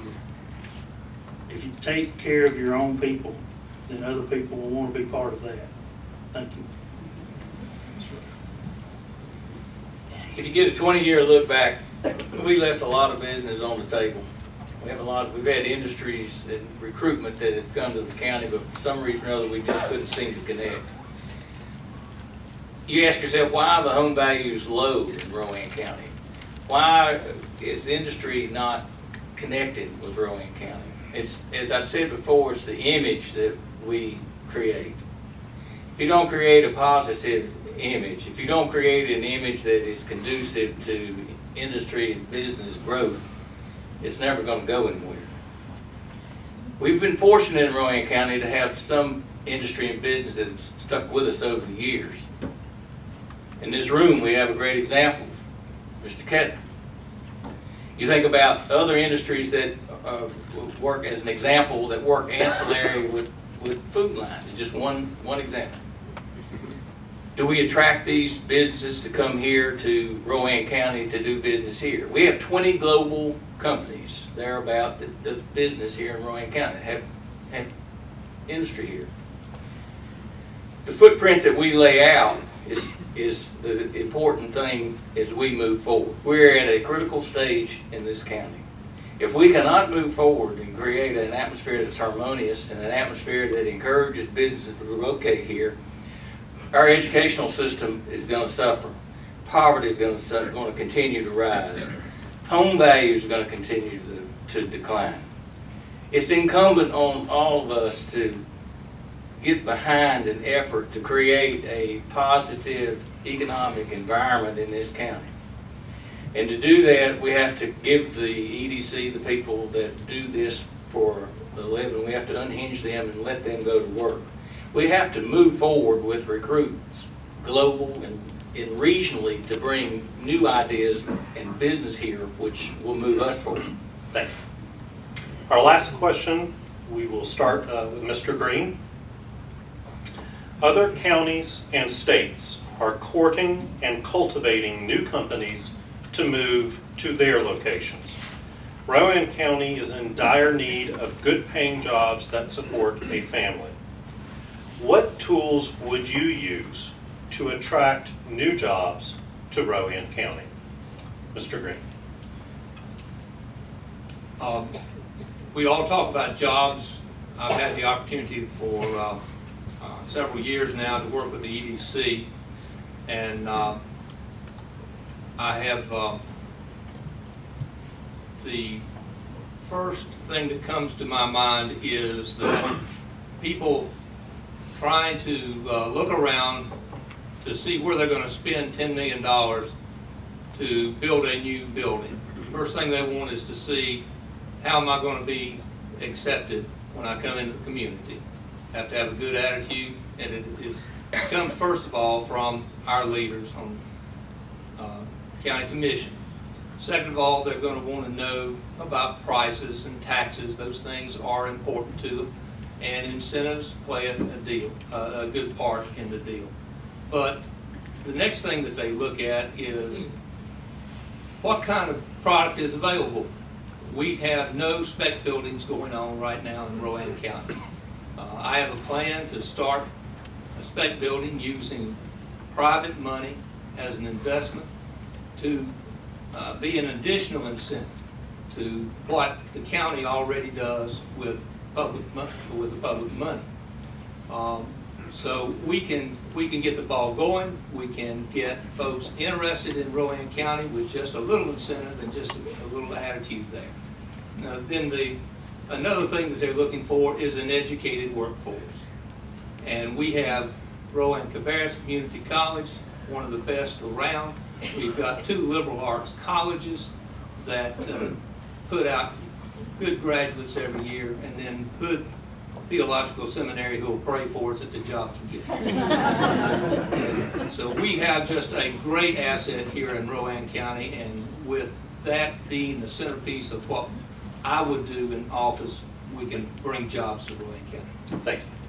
Mr. Calders. I spoke before about the fact that we have opportunities here in distribution. I believe that is one of the biggest ways to quickly and effectively reduce our unemployment level, because those folks that are suffering with unemployment right now are those folks that can fill those jobs as drivers and pickers and packers. Along with those jobs, though, come computer people and order takers and salesmen and managers. So it does grow, but it's not a silver bullet. It's a practical way to get something done. You have to start with simple ideas and not shoot for pie in the sky, okay? Back to the other questions that we had before, education. Our educational system here is broken. Dr. Moody is looking forward to fix it. But the people who run our Board of Education, those elected officials, are the same people that have stood over the top of this educational system for the last 12 to 20 years. You need to consider where your problem really is. You need to change the direction of the ship. We have teachers who have some of the lowest supplements, yet we give $4.5 million in supplements. Our administrative staff, through the decisions of the board of directors of the schools, gets between 20 and 35% supplements. Our teachers get 6.5% of their pay in supplements. Change the direction of the ship. Get the leaders of your school board to change its direction. Take care of your teachers, not your administrators. Thank you. Mr. Cobb.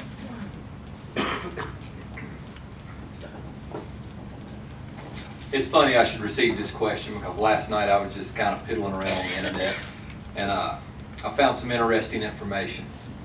Mooresville and Statesville is a micropolitan area. It means they have a population of over 10,000 but less than 50,000.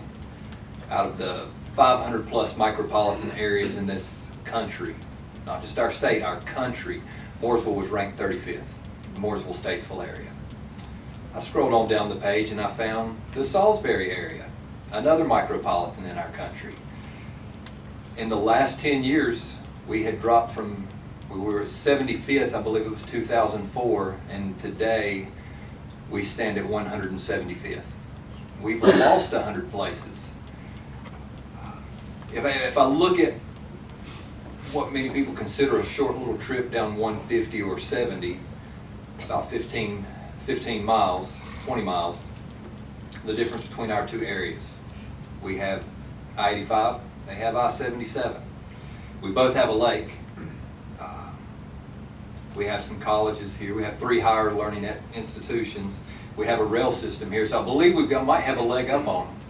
I believe the easiest thing to do and the smartest thing to do would take a little trip over to Iredell County and say, guys, what are y'all doing right? Show us what we need to do. I'm not too proud to ask for help. I don't know everything. I don't proclaim myself to know everything. If I can see that somebody's county is doing a little bit better, instead of throwing a lot of tax dollars at something, if I can see that Cabarrus County has got the problem nailed, ask, how did y'all do it? Thank you. Mr. Evans. You know, the question is, what are companies looking for? And as I read recruiting magazines, it tells us a few things. Number one, the number one thing, recruiters are looking for a trained workforce. That's why our education system, not only public schools, but our colleges are so important to us. 2, transportation corridors. We have all the roads we need. We have rail. We have the roads. 3, cheap, reliable energy. And we have that through Duke Energy right here in our back door. 4, a water supply for industry. Not everyone can say that. We can pump right out of the Yadkin. If it's industry that we want to bring here that's dependent on water, we can certainly do that. When I announced that I was running for county commissioner back in November, I began, my thing is it's got to be jobs and education and jobs. And I hope you'll pick one of these up when you leave, but this question is just right in my wheelhouse, and I've been talking about this ever since I started. Schools, jobs, economy, plan, and then lead. And so here are the things that I've been talking about, and I've already mentioned some of them today. But education improvement has to be the top priority. It cuts crime, it strengthens our tax base, and it helps recruit good jobs. We know this intuitively. Second, we have to create a countywide economic strategy for job creation. You realize we have no countywide economic strategy. That has to be done. Third, identify industries that we think we can best compete for all across the country, focus on those, and relentlessly pursue them and train our folks in those areas so that we have the most highly trained workforce in those areas in the region and in the country. 4th, streamline our local regulations for prospective employers. Make sure they're transparent, make sure they're necessary, make sure they are cost effective. Then lastly, going on with building respectful relationships between boards and between communities. It can be done. Thank you. We now will have our concluding remarks, and we will start with Mr. Sides.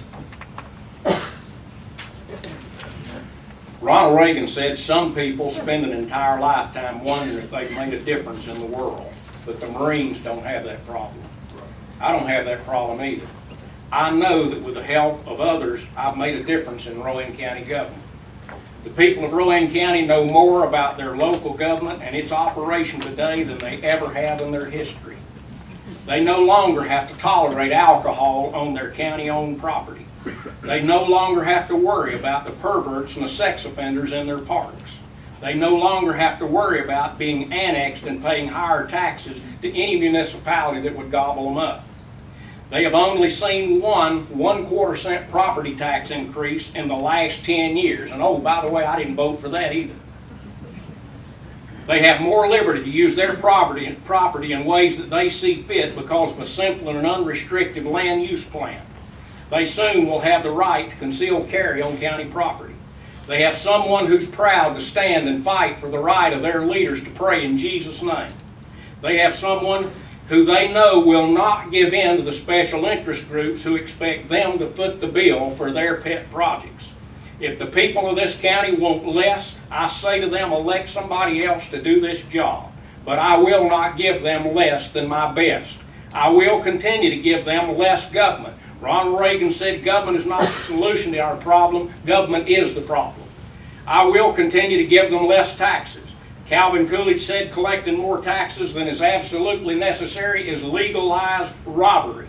Reagan said we don't have $1 trillion debt because we haven't taxed enough. We have $1 trillion debt because we spend too much, and it's not $1 trillion anymore. I will continue to give them less control.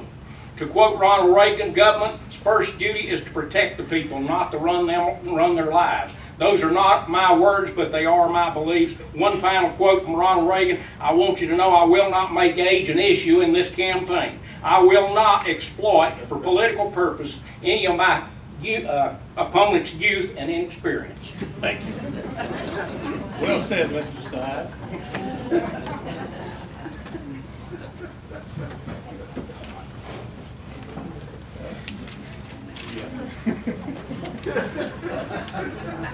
Withstanding the many good things that we have in Rowan County, if you look back, we've left a lot of industry, a lot of business, a lot of growth on the table.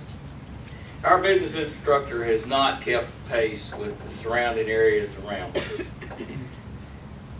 Business growth in our region has started to rebound, while here in Rowan County we still suffer from small problems that continue to create and stop us from moving forward.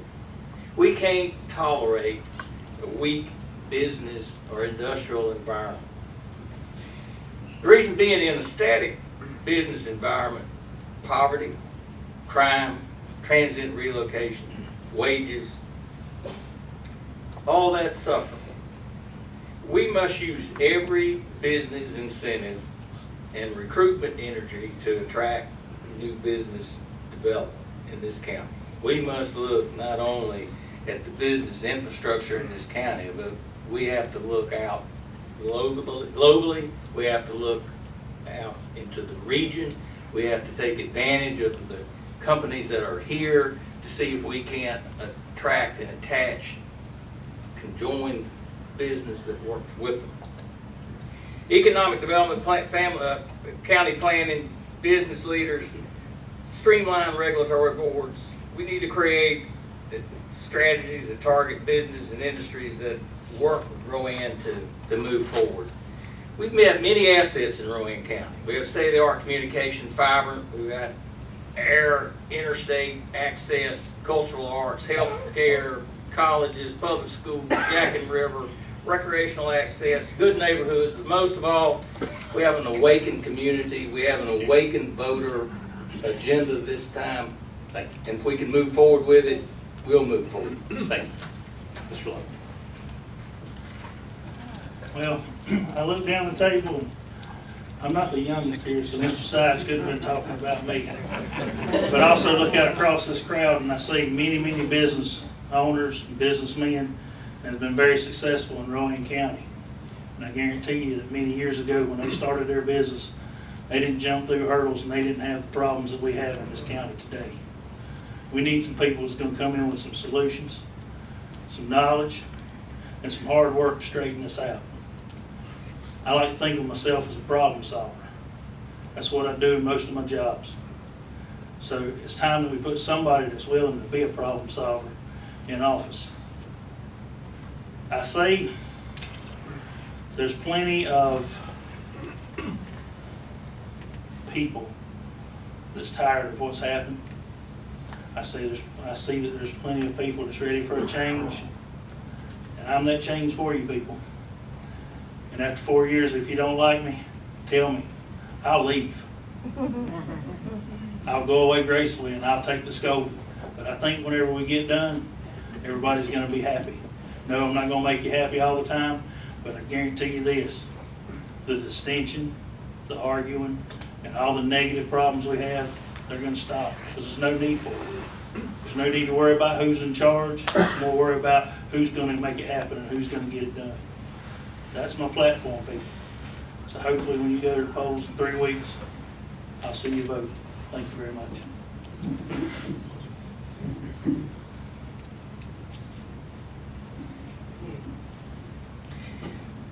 I just want to say thank you to all those who came and filled the room tonight. This is really exciting. I personally believe that this is the most important county election that we will have in the next 50 years. We can continue to go as we're doing now with the current leadership and continue to stand still, quite frankly, and not move forward. Or we can change leadership, change people, elect people whose point of view is different. Leadership that will be positive, experienced leadership that has the ability to collaborate and cooperate and communicate, to build bridges. I am so excited about living in Rowan. I love it here. I love the people, I love the nature, and the history too. It is a good place to live. But we can't stand still anymore. We need to move forward. We need to tap into all of our resources, whether it's people resources and working together, or our natural resources, our infrastructure, our water, our highways, our trains, and yes, a fiber backbone that follows our railroad track. Because the jobs in the future are going to need to have good leadership that will help them be welcomed and care for our children. Thank you.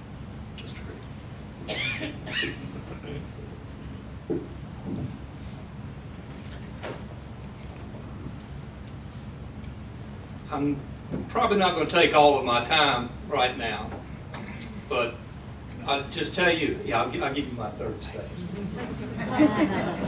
I'm a guy whose glass is always half full. I love Rowan County. I've been here since before my hair was gray. And I've been able to go to the ballparks.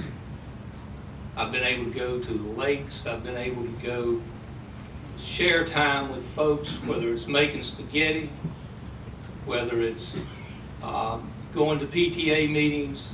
I've coached Little League ball. I've been involved with your kids, and you've been involved with mine. And this is a great place to live. We can sit up here and we can tell you that we are going to do our dead level best to bring jobs to Rowan County. Jobs help keep families together. Kids with families do better in school. Kids with education are more likely not to be unemployed. We have a real problem in this country, not just with unemployment, but underemployment.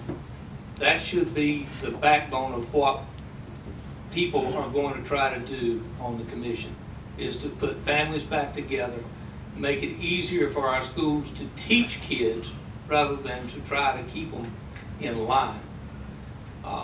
I have this attitude. I can work with folks. I spent a lifetime building bridges with you folks in the community, and I love this county, and I'll work tirelessly for that. That's right. 2. Go ahead.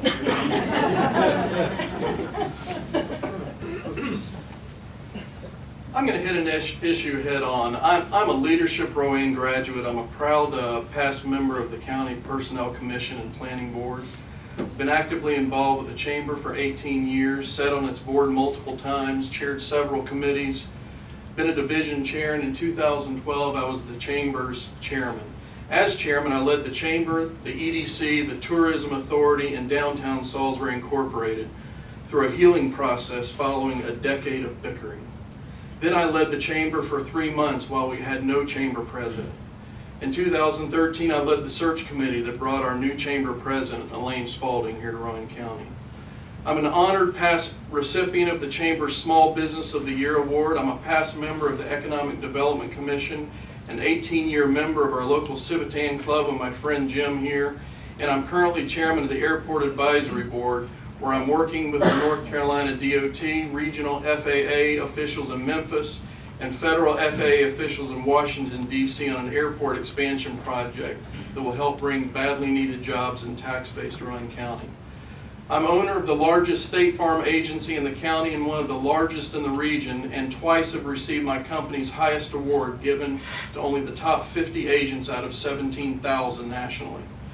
I only tell you this because some have asked me, will you be controlled by other commissioners if you get on the board? To that I say, balderdash. I am my own man. My history of positive leadership is clear, undeniable proof of this. I love this community and I value all of its municipalities. I pledge to work respectfully with every municipality. I pledge to work respectfully with every elected board, and I promise to never embarrass you, my friends, and the good people of Rowan County. My name is Greg Eds, and I'm asking for your vote.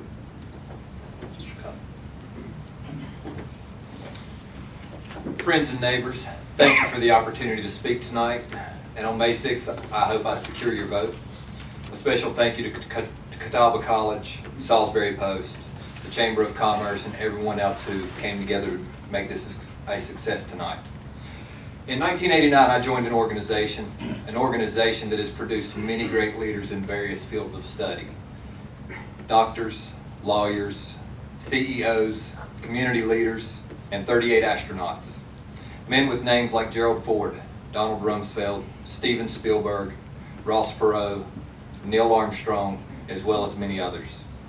All were leaders or pioneers in their fields. All of them were Eagle Scouts like myself, the highest rank in the Boy Scouts of America. As a Scout, an oath and a law are recited prior to each meeting. The Boy Scout oath is, on my honor, I will do my best to do my duty to God and my country, to obey the Scout law, to help other people at all times, to keep myself physically strong, mentally awake, and morally straight.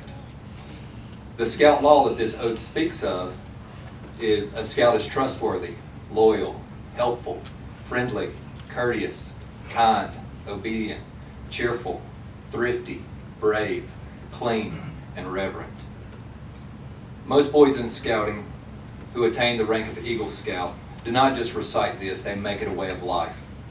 These are qualities that voters should be seeking in their candidates and the people that they're going to elect into office. It's a code to live by. As Commissioner, I will continue to do the same and lead this county to greatness and prosperity for all to be proud of. On May 6th, vote Brandon Cup. Thank you. Thank you all for putting up with us tonight, and I appreciate everyone that's here. I am one of those people who has chosen, again, to come here to Rowan County. It does have many attributes. I hope you will consider me for May 6th and on into November. When I look back on my decision to come here, I saw the beautiful lake. I presently live out there now.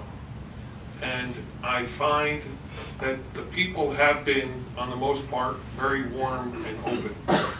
But I also have learned since I've been here that yes, there are 10 different municipalities, but there's a whole county out there of unincorporated people.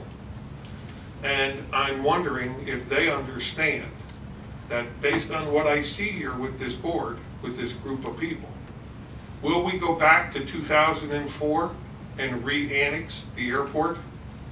Will the people in their drive on the county committee in the future basically do what the city of Salisbury, and in that matter, the failing school board, want done?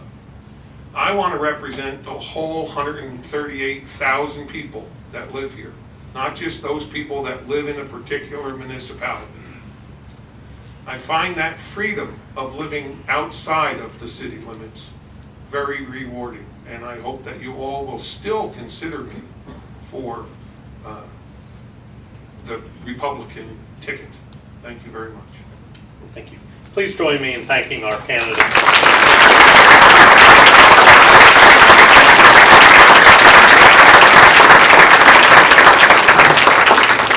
On behalf of the Rowan County Chamber of Commerce, Salisbury Post, and Catawba College, thank you all for joining us. A reminder, this election is on Tuesday, May 6th, with early voting starting on Thursday, April 24th, and running through Saturday, May 3rd. Thank you for joining us, and we look forward to seeing you at the polls.